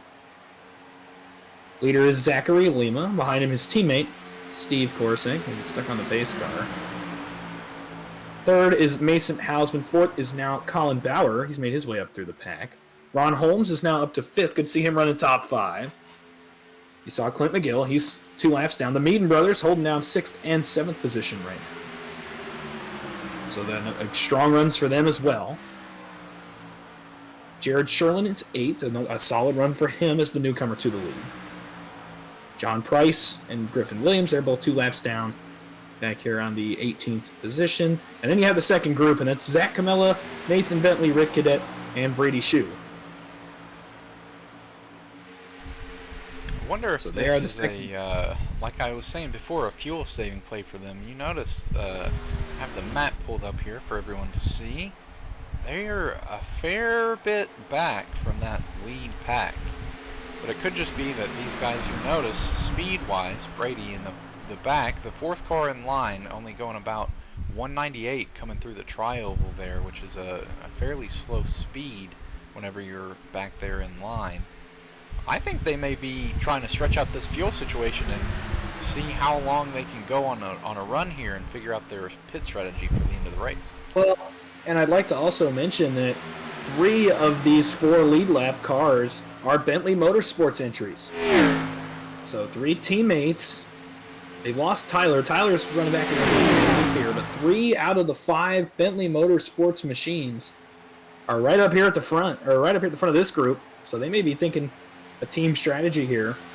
They can drag these cars along with them. Come on, trying to get back here. There's Michael Lanfear and Tyler Bentley. Still a while until they get lapped. They're still well ahead of the leaders. So we'll see if they can cycle through. Next car's back here. There you see TJ Roberts. He is 3 laps down. So we'll see what he can get done. Matthew Fleming near the tail end of the lead lap in 15th position. And that's your running order right now. So as we head back up to the lead pack here, Jared Sherlin is on pit road. From what I'm seeing, he is. So he's taking his pit stop now. So off cycle, we'll see if it works out. Back to the front. Ooh, guys starting a little bit shaky back there near the Meaden brothers. Ooh, Steve going down below the yellow for a second, maybe trying to get some air underneath that engine. Whoa, he moved around a lot right there. He backs way off. Oh, are these guys pitting? They might be not yet. thinking about it. Not yet. He's getting air, I think. I do believe Appears so. to. He's way off the back bumper of his teammate right now. And there's someone who's going to take advantage of it. Colin Bauer. Colin Bauer, but he's by himself though, so he's going to quickly get cycled back out.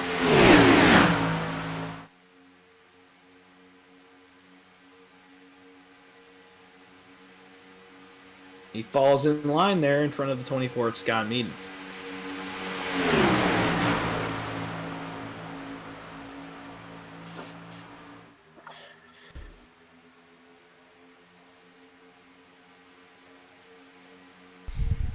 Yeah, we're looking at coming up probably pretty soon on pit cycle here. So we had some guys go the full length of the 25 before they had to pit. Now with this one, we're coming through lap 20 for most of these guys up here in the front. I think at this point it's going to be a kind of a strategy move. We're going to see who's going to come in early and who's going to try to make it around that one extra lap and see how many cars are running together after it's all said and done.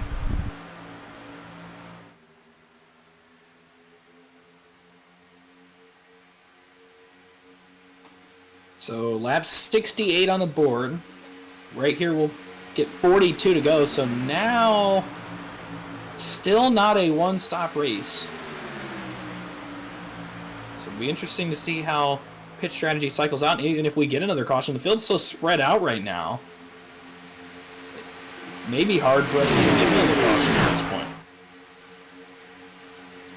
A large breakaway here at the front of the field. Colin's going to try it again up top. Still no help.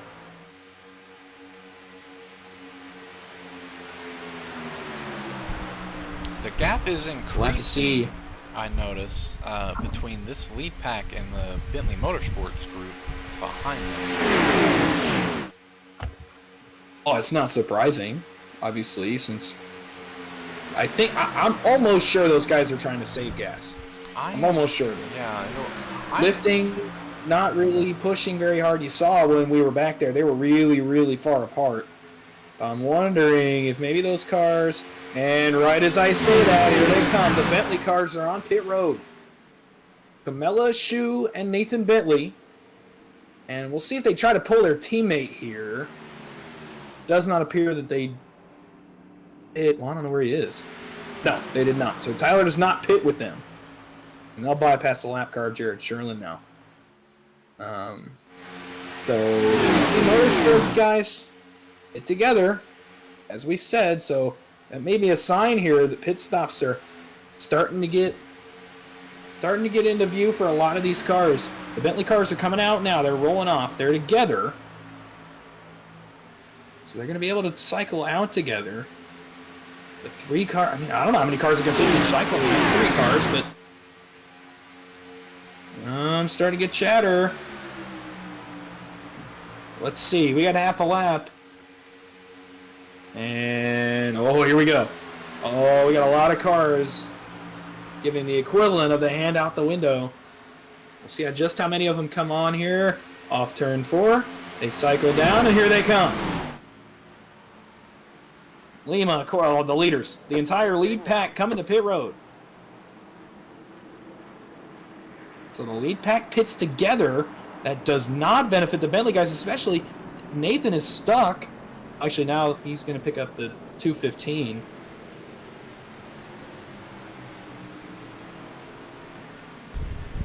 Yeah, So the pit cycle continues.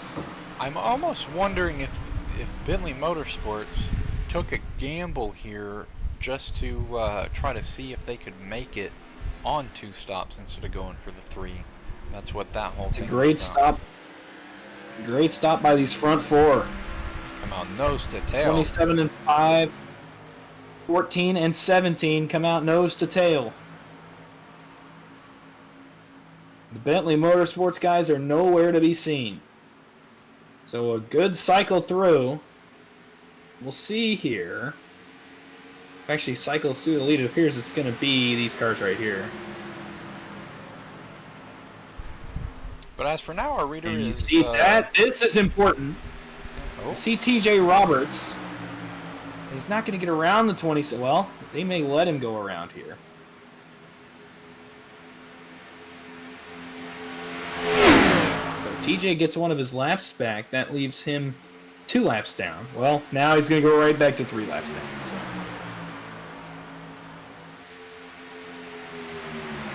Is it really? Yes, indeed. We've seen this before. We saw it at Las Vegas where he took the lead kind of late in the race. And I'm hearing he's going to pit this time by. So he leads a lap, though. And he's coming to pit here. So, after the shakeout, it's not that car. And not that car. I hit the cars around the leaders. There we go. So it's, well, it's really 3 cars out front. Mason kind of got caught by himself. He appears to still have the draft, though. So we'll see if he can catch back up. But for now, it's Korosek, Lima, and Bauer, the top 3, and there are cars spread all across the racetrack right now. So see how things start to shake out. Houseman is 5th. Scott Meaden is 6th. Ron Holmes is 7th. Jeff Meaden is 8th. So then Camilla and Shu are 9th and 10th.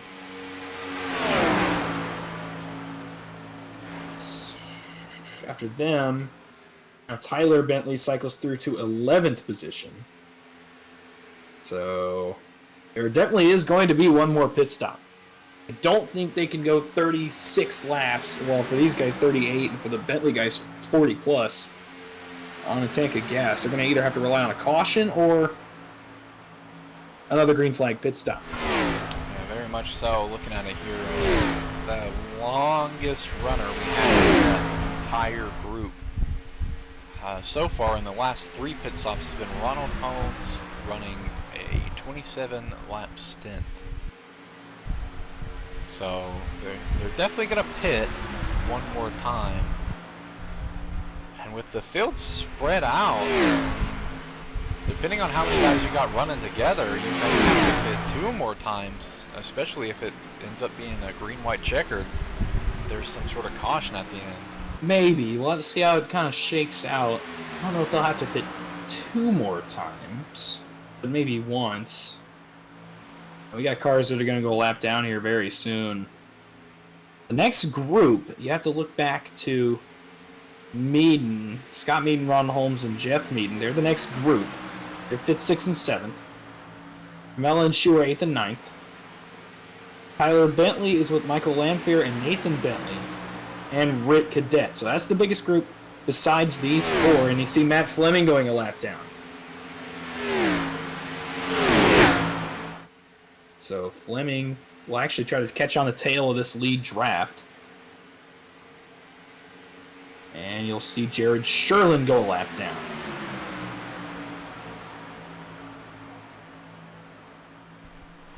A lot of what we were talking about with some of these guys at the beginning of the race. Do you have friends? Do you have someone that can help push you? Ooh. See him getting on top. 83 getting the fence there.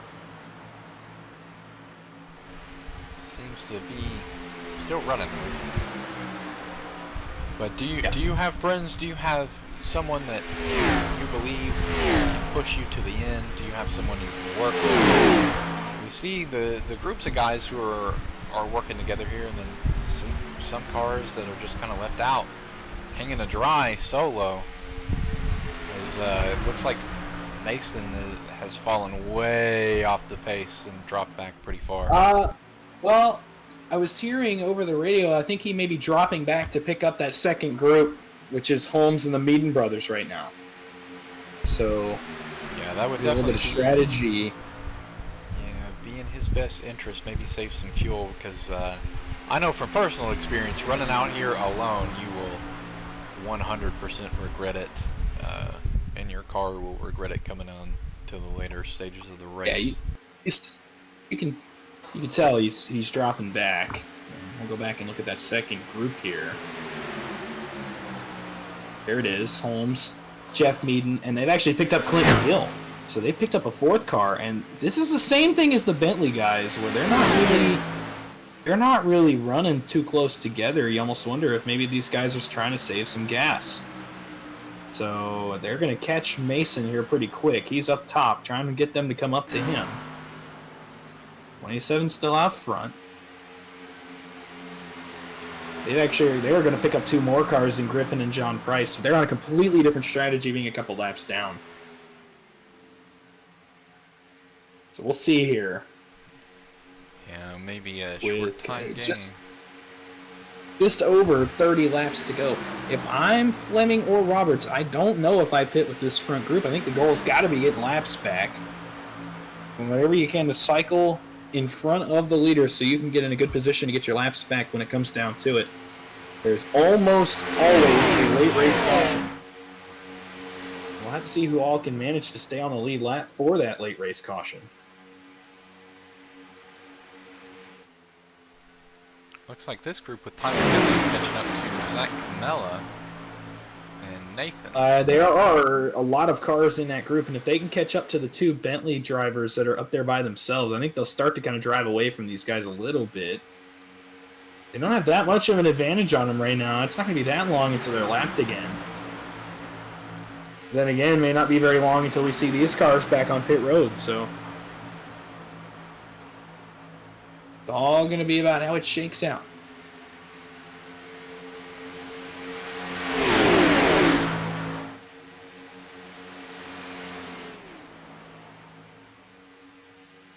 So top 2 remain the same. Well, really top 3 remain the same. And it's the same situation, almost identical to what we saw in our season opener. Except maybe a little bit reversed now. Now, the front-running cars, 27-5, are pitting after guys like Zach and Mello. So, with under 30 to go, we saw about this time in the season opener a very untimely yellow if you're a guy near the front of this field. And you can see them up there. It's not going to be very long till they're a lap down. We did also see the front few take tires. So, I don't know. It's going to come down to probably one pit stop here and see who wins this race. Yeah, it'll be interesting if these guys can somehow catch everyone in front of them before the next round of pit stops. That could lead to a dangerous situation because nobody in that pack in front of them is wanting to go a lap down, and there will definitely be some hard racing for that.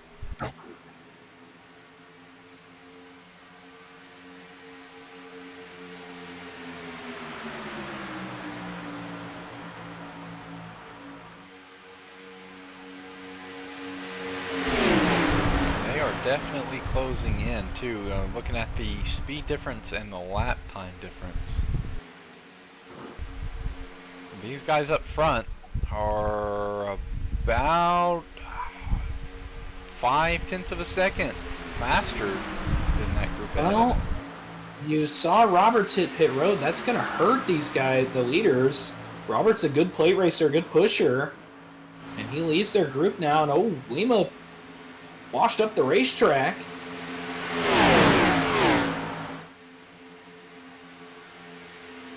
So that breaks him up. It gives the guys in front of him a little bit of a chance to scoot away just a little bit.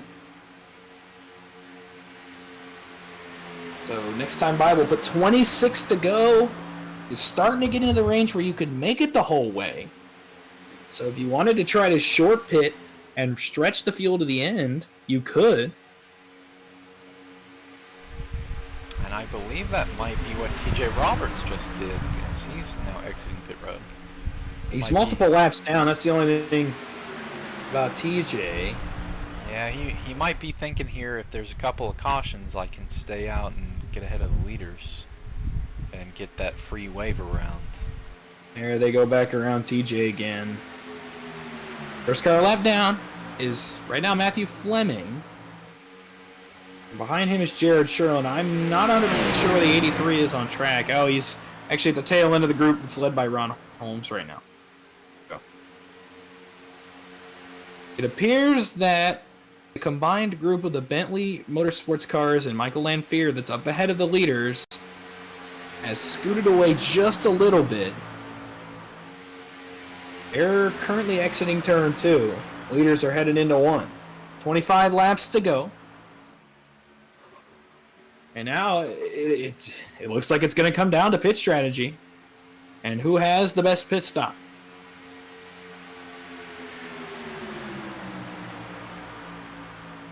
So with under 25 to go now, it's been a good race up to this point for the most part. We've had some moments during it, but other than that, a relatively good race. Lots of guys sticking around to finish this race. Only guy that's not going to finish tonight, it appears, is going to be Jonathan Hammond. Yeah, very, very unfortunate to see someone not finish, but I mean, I guess good thing for him. Our turnout this race wasn't exactly the largest turnout, so he's still going to be able to gain some very, very valuable points coming into the next race and the rest of the season.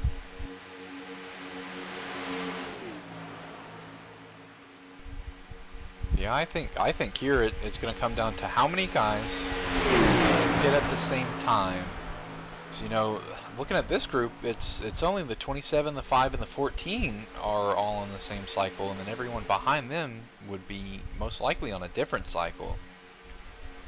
But you have... Well, what I'm thinking is the group in front of the leaders right now So we're gonna jump over there real quick. So Michael Lanphier, this group right here, the majority of these cars are on the same cycle, or especially with Tyler Bentley and Red Cadet. Oh, his Lanphier gets a little bit loose there. It's almost disaster. Hold it together though. But like I was saying, you almost wonder with Rick Cadet and Tyler Bentley going a little bit longer than everybody else. You almost start to wonder if maybe these guys are going to all pit together. A 6-car pack. Now, you don't know how much that's going to really help you when it comes to beating the top 3 down to it. The top 3 are probably going to be the only cars that pit together. I mean, they're probably not going to have any help from the lap cars that are with them right now. Yeah, and looking at the distance on the track from this group right here to TJ Roberts, who is running completely alone right now, it may be possible that if these guys all 6 pit together, they may pick up a 7th car in TJ Roberts, as he may come around and be able to rejoin. Oh, and Carmelo's spinning. He's in the wall. And right when it seemed like everything was going to work out. Yellow, yellow, yellow. And here's where everything starts to change. It's time to spin out.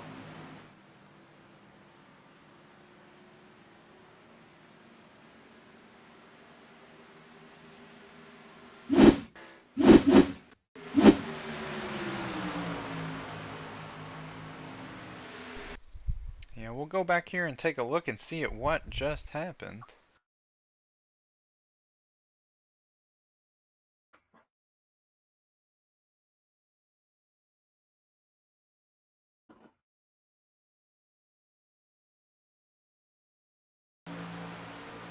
So it changes the running order with under 22 to go. They'll stack up the field to be able to make their final pit stop.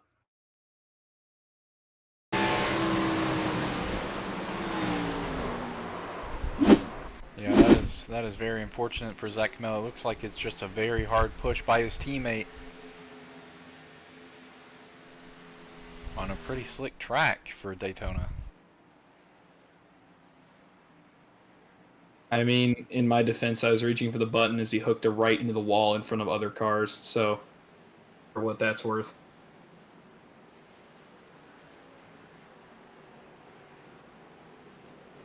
I thought it should have been a caution, yeah.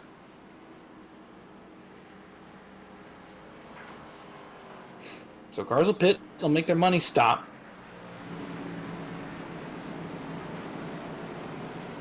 Here's the thing that really...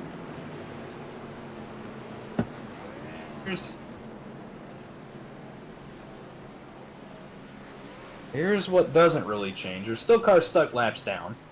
Bella's one of them. Clint McGill, Jared Sherlin, Griffin Williams, TJ Roberts, John Price, they're all laps down still.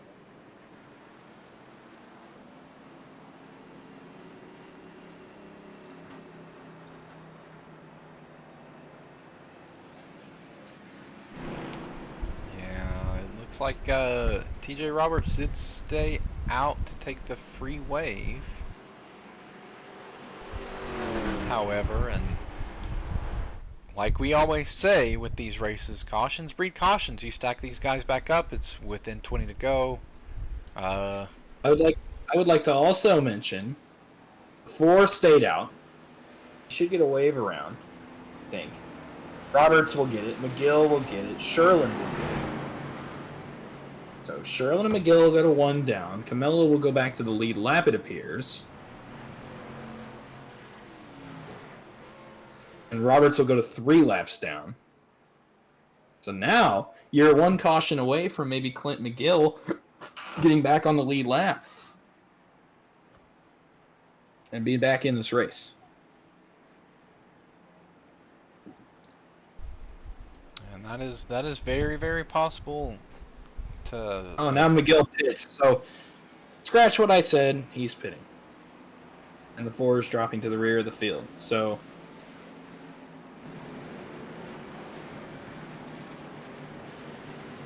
Roberts gets the wave. You see him take it. Sherlin should get it. He does.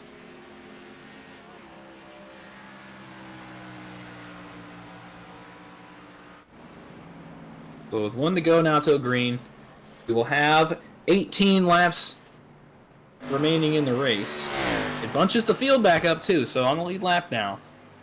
We are going to have 13 cars.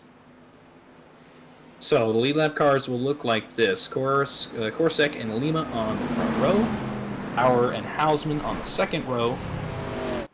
Holmes and Scott Meaden on row 3. Jeff Meaden and Brady Shue on row 4.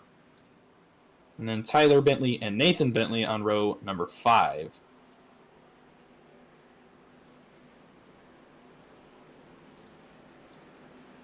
Behind them, lead lap cars are Lanfear, Fleming, and Cadet.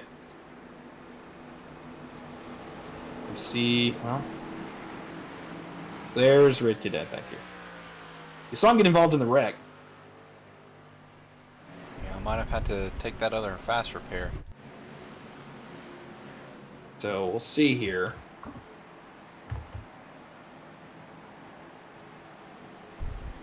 So with 19 coming to 18 to go, when would you say is go time for this race? Let's say next 3 or 4 laps. Green's out. Green flag. Green flag though, and 18 laps to go. We're getting down to it. And a good restart for the inside line. That's Korsek and Bauer. Hausman falls in behind the 14. And they are quickly away from the rest of the field. 5 cars stuck up top. Lima's stuck up there. He's trying to hang up there as long as he can. Maybe trying to pull one of the cars back to get a line. Oh, now Korsek's going to pick him up. So Korsek leads the field off turn 2. Down the backstretch. It's a 4-car break at the front. Ron Holmes has made his way into 5th. The Meaden brothers are 6th and 7th. Followed by the Bentley Motorsports guys, Tyler and Nathan, as well as Brady Shue. 13 cars total on the lead lap. 17 to go.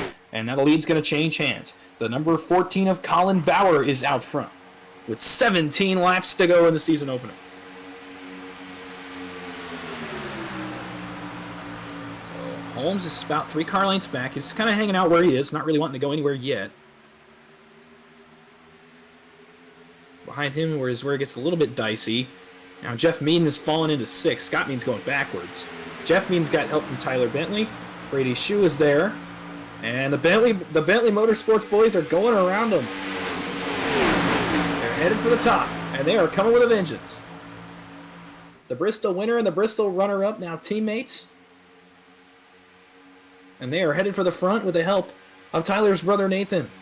John Price up there as well. Michael Lanfear, can't forget about him. He's in 10th. He's still not out of this by any means with 16 laps to go.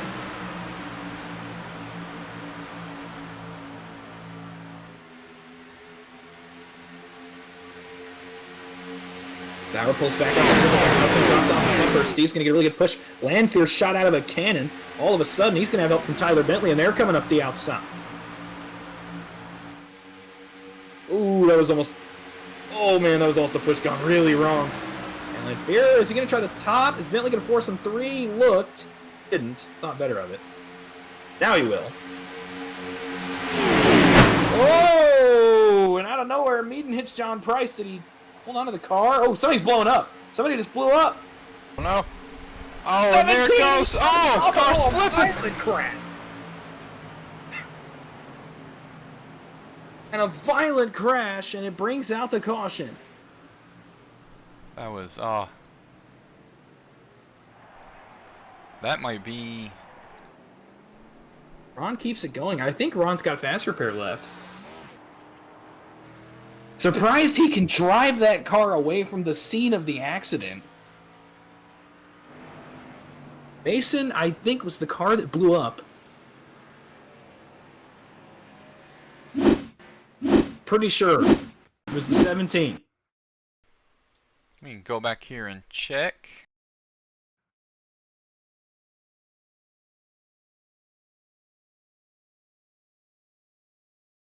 It looks like the wreck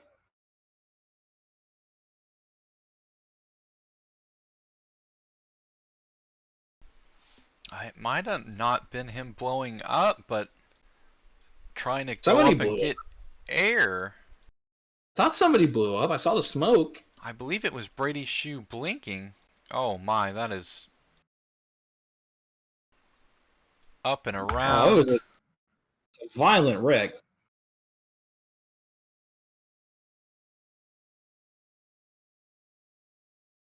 I'm not sure where John Price ended up. You saw him get doored. He's on pit road. So the leader is Colin Bauer. Will reset him. I'm not really sure. That was really weird. I thought the 17 was the car blowing up. Yeah, All of a sudden he hooked to right and he was back on track.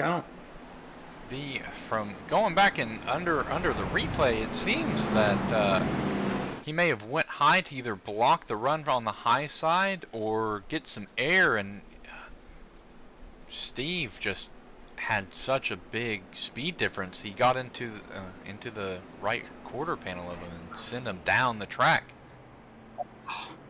That's such a tough break for Ron Holmes. He was running so well all day long. He's going to try to salvage something. Obviously, with it being Daytona, he could still salvage a good finish out of this, but It wouldn't be the first time we've seen a car that maybe has damage win this. Remember our Clash race that we had before? We had DJ Thomas win that race, and he was pretty beat up and banged. yeah, so nothing out of the question, obviously, here. With only a few laps left. One person who's going to be loving this is Zachary Camella. Yeah, if I'm not mistaken, he's the lucky dog. Indeed he is, taking that lap now. Now, Ron Holmes is on pit road. He's not done yet. So, see him there. We'll see what he can salvage out of this. Still running in the 13th position for the time being. We'll see what he can salvage out of it. He may still actually be able to salvage a pretty good points day.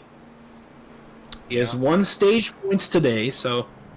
Oh, I don't know where Steve's going. He's off-roading.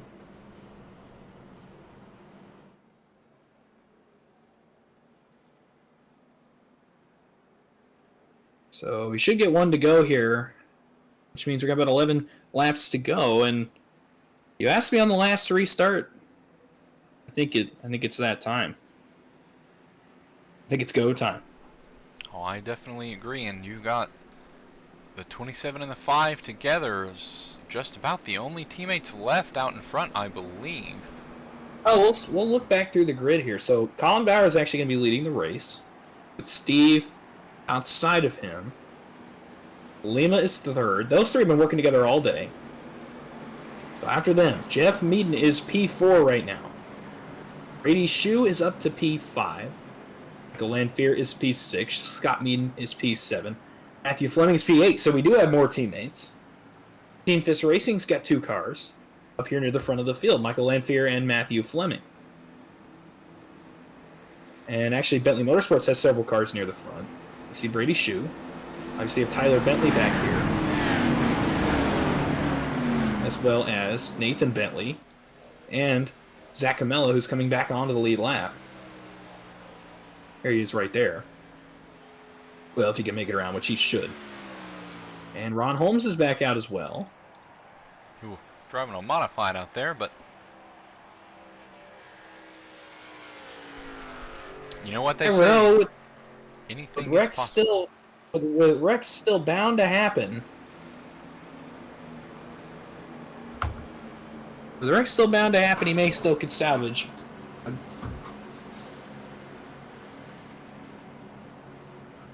Yeah, I got it. We'll do it. So as the field comes off turn 4, we're going to have 11 laps to go. Some guys up front looking for their first full pedal jacket win. Some guys that have been to victory lane already. Pace car is in. Pace car takes the left-hand turn. A late restart at Daytona. Green flag back in the air. Bauer leads them down to the green flag. Horsek's got no help. He's out to dry on top. Let's see if Lima goes with him. He does. teammates out front with 11 to go. Brady Shoe there as well. Saw him get so close at Bristol. He was half a lap from taking the white flag. He had the race all but won. Now he finds himself near the front, and they're wrecking in the middle of the pack. It's the 24 of Scott Meaden. The 17 of Hausman was involved. Don't know who. I think Jeff Meaden is also in it. I believe so. We can go back here and take a look at that. See exactly what happened.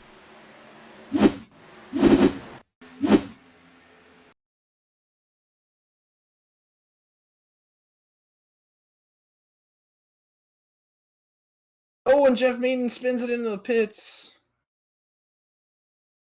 Bad night gets worse. Actually, it was a good night for Jeff and Scott Meaden. Now they're involved in a late race wreck here near the end of this one. So let's see how the running order shakes out. You saw Brady Shoe got a massive run there. He's definitely still in this race, no doubt about it. So the running order after the wreck, we'll have to see how everything cycles, obviously, with wrecked race cars here. With under 10 laps to go. It's going to be Steve Korsak still out front, Zach Lima still in second, Colin Bauer rounding out the top three. After them now, though, it's Brady Shoe in fourth, Michael Lanfear in fifth, Tyler Bentley and Nathan Bentley are sixth and seventh. So, quietly, Bentley Motorsports has made their way back to the front. Yeah, it's been a... And they've got, well, let's see, they've got 1, 2, 3, 4 cars on the lead lap. I forget. Ron Holmes is their other car. Ron Holmes. He's still back there, but... Ron Holmes is actually running P11 right now. Hey, there is a good chance he can finish in the top 10. We've seen things like that happen before. Like I said, we've seen damaged cars win this race. The main factor is once that white flag drops, there are no more cautions. If something happens and you manage to make it through, you can go from anywhere to first. Well, and Ronald gets a chance here to get some more repairs done on that race car.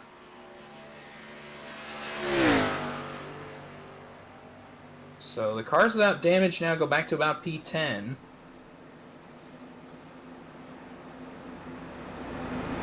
Maybe P11. I'm not sure if the 83 has any damage. I see he's getting his lucky dog wave. I believe that puts him back on the lead lap.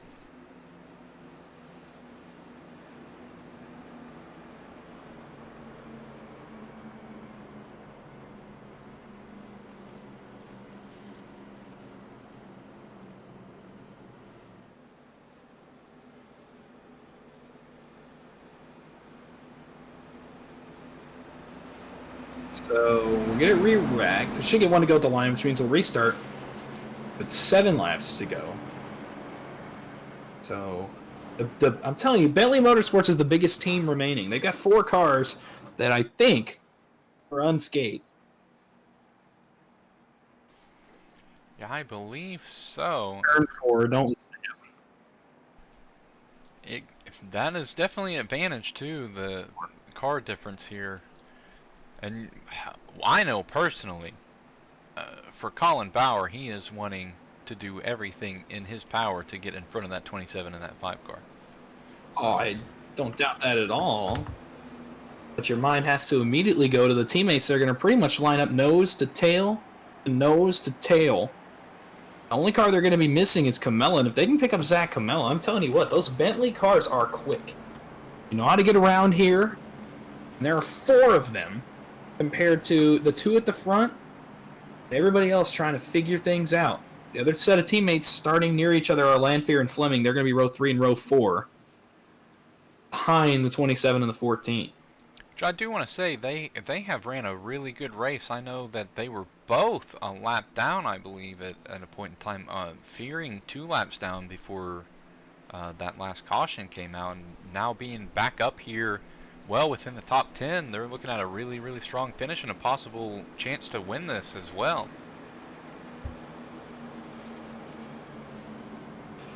Yeah, we'll have to see after that late caution came out for the wreck involving Zach Camella and Rid Cadet. Bit of a controversial caution, but obviously the thought was that the cars would be on the racing surface as other cars kind of flew in there, so 10-4 run, got it. Black flags of cars in front of the 33. He will not make it back to the back of the pack before the restart. That is how it goes whenever it comes like this. All right. 7 laps to go.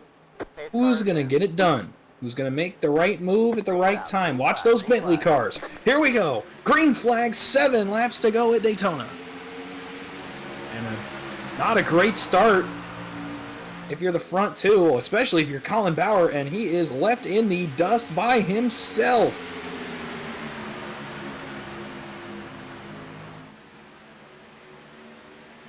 So watch out now. The teammates get linked up. Brady goes with them. Now he moves to the bottom.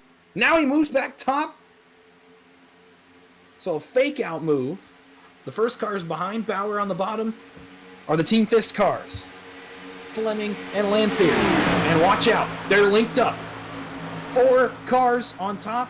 It's Shu, it's Bentley, it's Nathan Bentley, and it's Zach Comella. The Bentley Motorsports cars have found each other here with under 8 laps to go. Brady trying to side draft. Gotta hope they don't get 3 wide. They gotta get hooked up here. 6 laps to go. Tyler Bentley on the back of the 9 of Brady Shu. Starting to push hard as they get into 1 and 2. Other 2 cars behind them are straggling just a little. So we'll see if they can get really lined up here down the backstretch and get going towards the front. I'll tell you what, the 55 was shoving the 9 pretty good right there. He's made it up to outside of the 5 car. We got a race for this win. There'll be 5 laps to go when we come off of turn 4 right here in the flag stand. 5 to go from Daytona. Still, Korosek and Lima out front. The Bentley cars now challenging on the outside. Team Fist still in it on the bottom with Lanfear and Fleming. Don't count them out of this yet. And don't forget Scott Meaden sitting at the back of this lead pack right now. He's in 10th. Jared Sherlin is 11th. Mason Hausman is 12th, Rick Cadet is 13th, and Ronald Holmes is 14th. That's the lead lap cars right now. And Nathan Bentley jumps out of line. Oh, that may be a teamwork move. We've seen the 6 all night kind of stick behind the other teammates, and that's exactly what he's going to do. And look at this 3-car tandem we've got up top now. This is a strong group of drivers that are going to try to challenge for this win. And here they come. 4 laps to go at Daytona.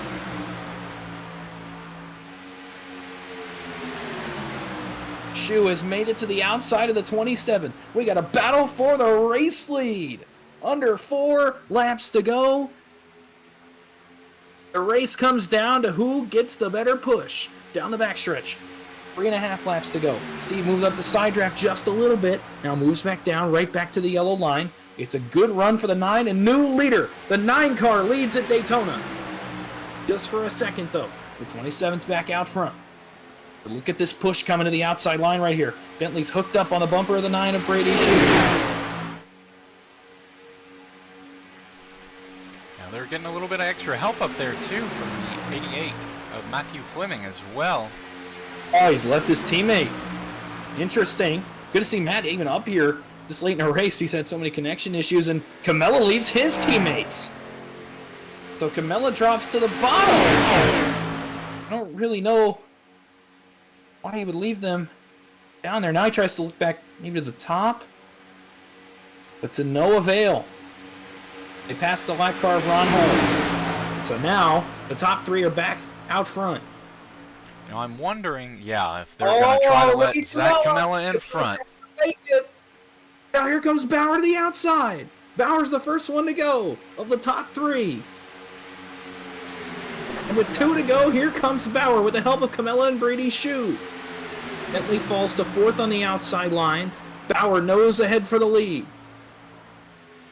Less than 2 laps remaining.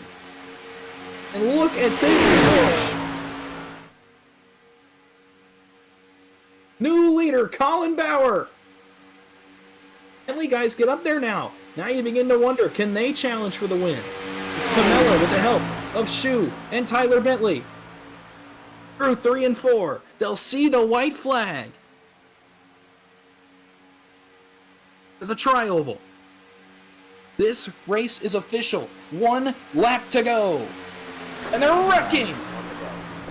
No caution yet. Bentley gets turned. Now they got to try to figure it out. Shu jumps back out with the 4. Now they jump back in line. They're going to try to time it out here. There's cars wrecking all over the racetrack. Tyler Bentley was the car I saw get turned. When do the BPPR cars go? They go now. Steve gets stuck. Lima back to the bottom. The Bentley guys go to the bottom. Now Camella going 3 wide. What a move by the 4. 3 and 4 for the final time. This right here is going to be the deciding factor. Does Colin decide to block, or will he just hold it on the bottom? They make a run for the checkered flag. Oh, a slide by the 4. Here comes the 27. They're wrecking at the line. Who wins the race? It's Colin Bauer.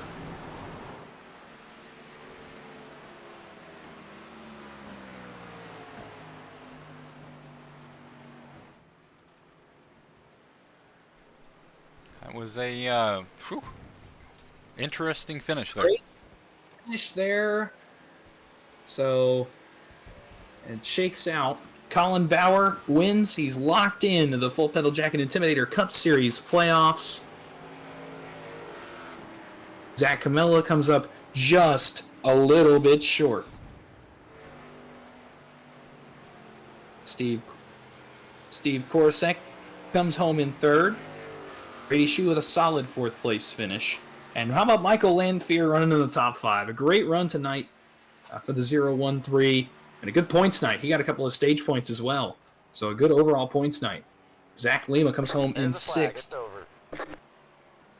Bring it on home and let's get out of here. Scott Meaden comes home with a top 10. He finishes 7th. Matt Fleming comes home in the 8th position. And the Bentley brothers round out the top 10 in 9th and 10th place. 11th is the newcomer Jared Sherlin. So a really solid run for him. Here in his first outing, he finishes on the lead lap in 11th. And the last 2 lead lap cars are Hausman in 12th and Red Cadet in 13th. A good points day for Ronald Holmes in 14th. Despite the 14th place finishing effort, he got quite a few stage points tonight, ran up front, and definitely had a very, very solid run in his return to the series. Clint McGill actually comes home in a top 15, so he had to labor all day pretty much to get to where he's at, but a decent run for Clint McGill. Got a couple of stage points as well. TJ Roberts ran really well most of the race. He comes home in the 16th position. Jeff Meaden, a disappointing end to what was a really good night. He got some stage points, but he comes home with a disappointing 17th place finish. Griffin Williams comes home in 18th. A disappointing night for him as well. We hope to see him maybe get up there a little bit closer. He was up near the front for a little while there, a little earlier on in this one, but finds himself finishing in the 18th position. John Price finishes 19th. What looked like it was going to be a great day for him ends up going sour pretty quickly, and he finishes in 19th and finishing 20th. You saw him call it a night earlier. It's Jonathan Hammond. He ran well as well for the majority of this one. So overall, a great race. Had some moments in it, but overall, it was a great finish. And a lot of guys come home with really, really good efforts tonight as we finish up our first points race. We're going to talk to probably not the winner. Colin's kind of hard to get to. And we'll see. I'll definitely go for 2nd, 3rd, and 4th, though, which I believe is, Zach Camella, Steve, and Brady. We know they're all 3 going to be up here, but we'll see what we can do. Yeah, so we're not going to be able to get Colin, but we will get the 2nd, 3rd, and 4th place finishers. So we'll go with 2nd place first, and that was Zach. Get him down here. Zach Camella, 2nd place finisher, broadcast booth up here. You got me? Yeah, we got you, man.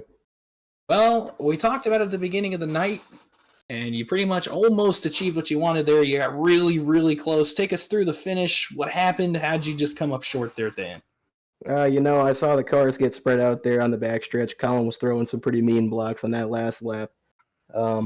So I jumped down to the bottom and tried to push him to a position where I'd be able to take him 3 wide at the line. I'm happy for him. It was a great win. He pulled off all the blocks he needed to pull off. But as far as the rest of it, I know there was some frustration there. I got into some guys. I got into Collins' rear bumper, kind of shot me up the racetrack, and I hit I think I hit the 5, and I think I got into the 27 as well. But I mean, it was a great race. We get a stage win. There's a playoff point for us. We gave it everything we got. We'll come back next week and regroup and try to jump one more position. Yeah, definitely. And we saw the Bentley cars kind of get lined up there at the end.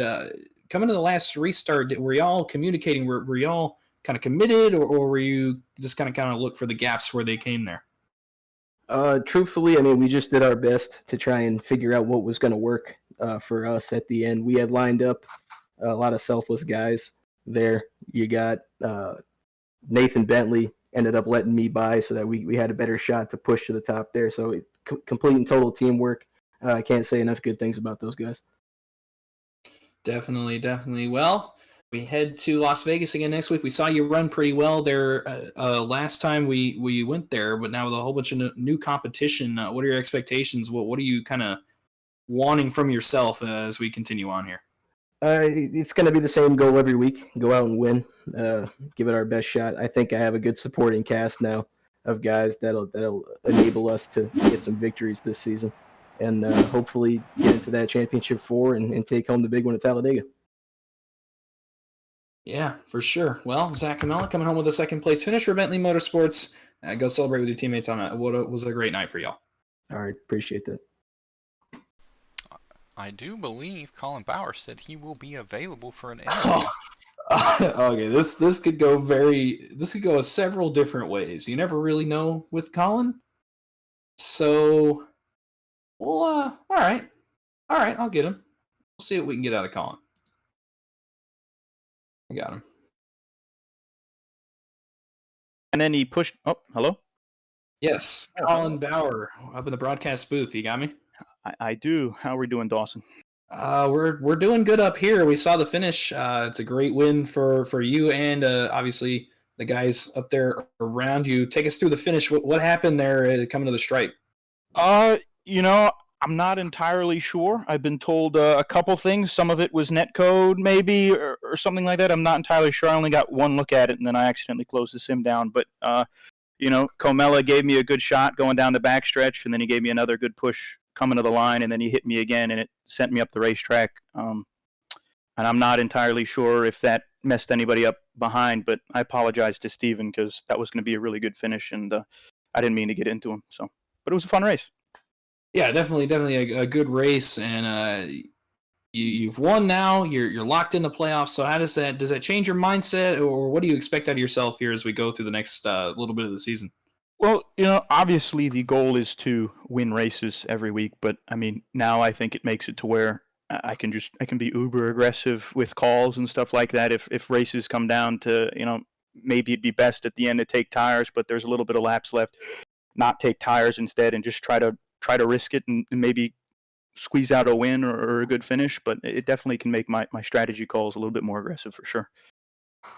Well, that is good to know as we head on to Las Vegas next week and beyond. Congrats on the win, a great run, and a great finish. You can go celebrate.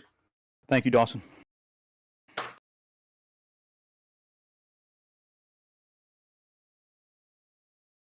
So, let's see.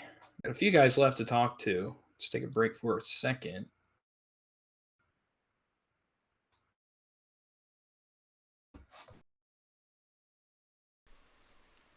Yeah, unfortunate to see a wreck there at the end, but Daytona, super speedway racing in general, that's how it is. Everyone's going for that win right at the end, especially being the first race of the season and being a wild card race where anybody can hop in there and get the win.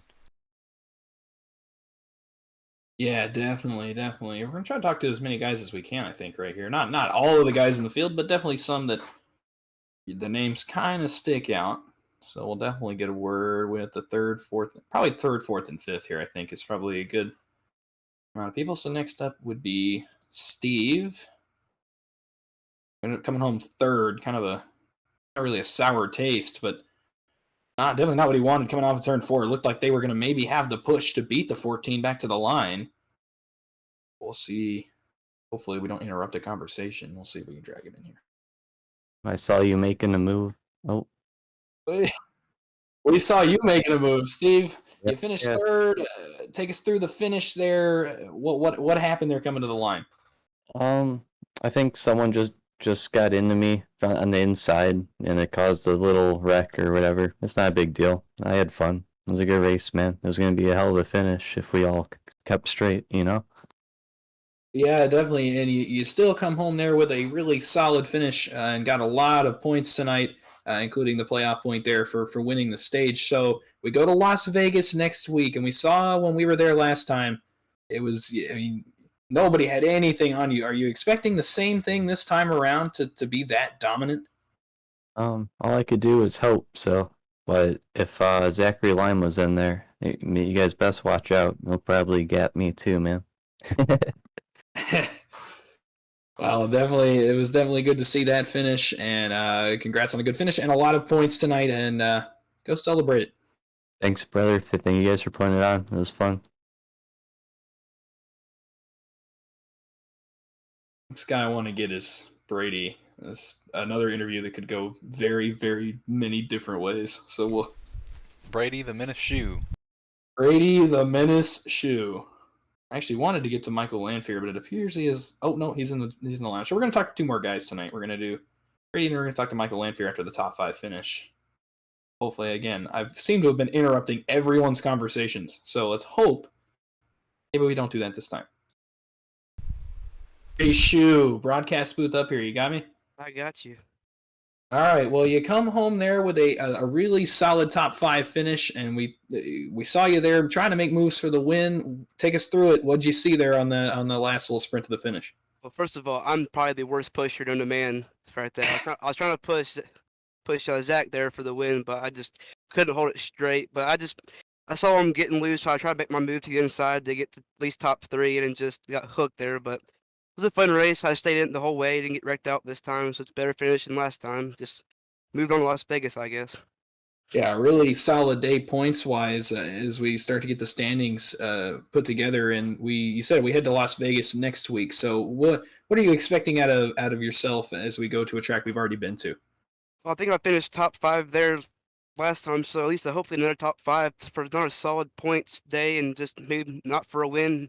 Top 5 would be good for me. Definitely, and we hope the best for you and your team. We saw y'all get together there at the end and made for a good finish. Yeah, So we tried. Definitely, yeah. No, yeah, it was quite the effort and quite the finish. Brady, go celebrate it with your team, and we'll see you next week in Las Vegas. Yeah.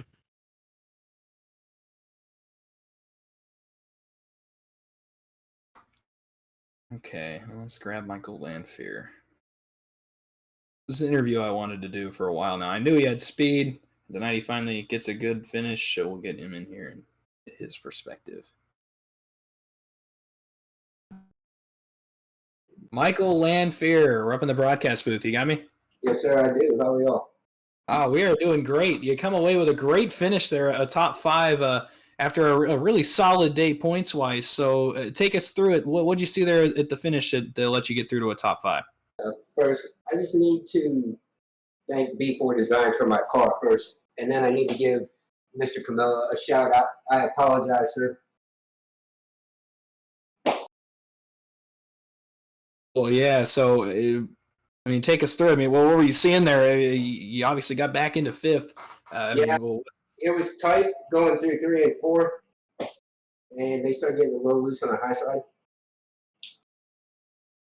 Yeah, and it's a great run, like we said, points wise. So next week we go to Las Vegas, and really as we get into the meat of the schedule here, what do you expect out of yourself with this solid a run in the first race? I think for me personally, I'm still learning. I'm learning the guys. I'm new to the league. I'm learning everybody who's here and how they drive. I think a lot of it is just getting in and trying to be safe and not make stupid moves. And I made a stupid move tonight. So it's just to try and be consistent and safe. For sure, for sure. Well, we wish you all the best in that. Thank you for talking to us, and keep up the momentum as we head to Las Vegas next week. Yes, sir. Thank you.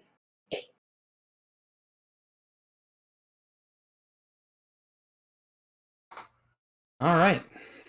So first race is down. Lots of storylines coming out of this one, that's for sure. Between the finish and obviously, you know, the points ramifications coming from race one. Obviously, with it only being race one, still a lot of time for guys that maybe didn't get the finish they want to get back into a good points position.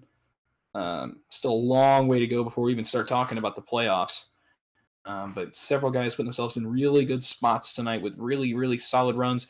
And that's kind of what we wanted with the stage racing. So you see guys like Ron Holmes maybe not get the finish they want, but at the end of the day, get enough stage points that they're going to be in a really good spot here as we move on and head to next week's race at Las Vegas. And you remember last time we went to Las Vegas, we did not see we saw a caution on lap 1, and we did not see one for the next 100+ laps. And Steve Korsak pretty much ran away with that race. So we'll see if he can pull it off again, this time for points.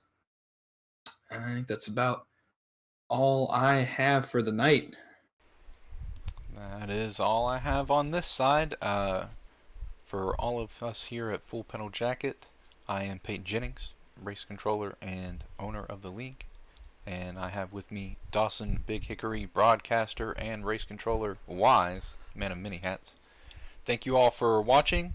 We hope to see you next Tuesday whenever we start up our regularly scheduled qualifying runs, and next week for the race at Wednesday, 8 p.m. Eastern, Tuesday and Wednesday here at Full Pedal Jacket. Thank you everybody, and have a nice night.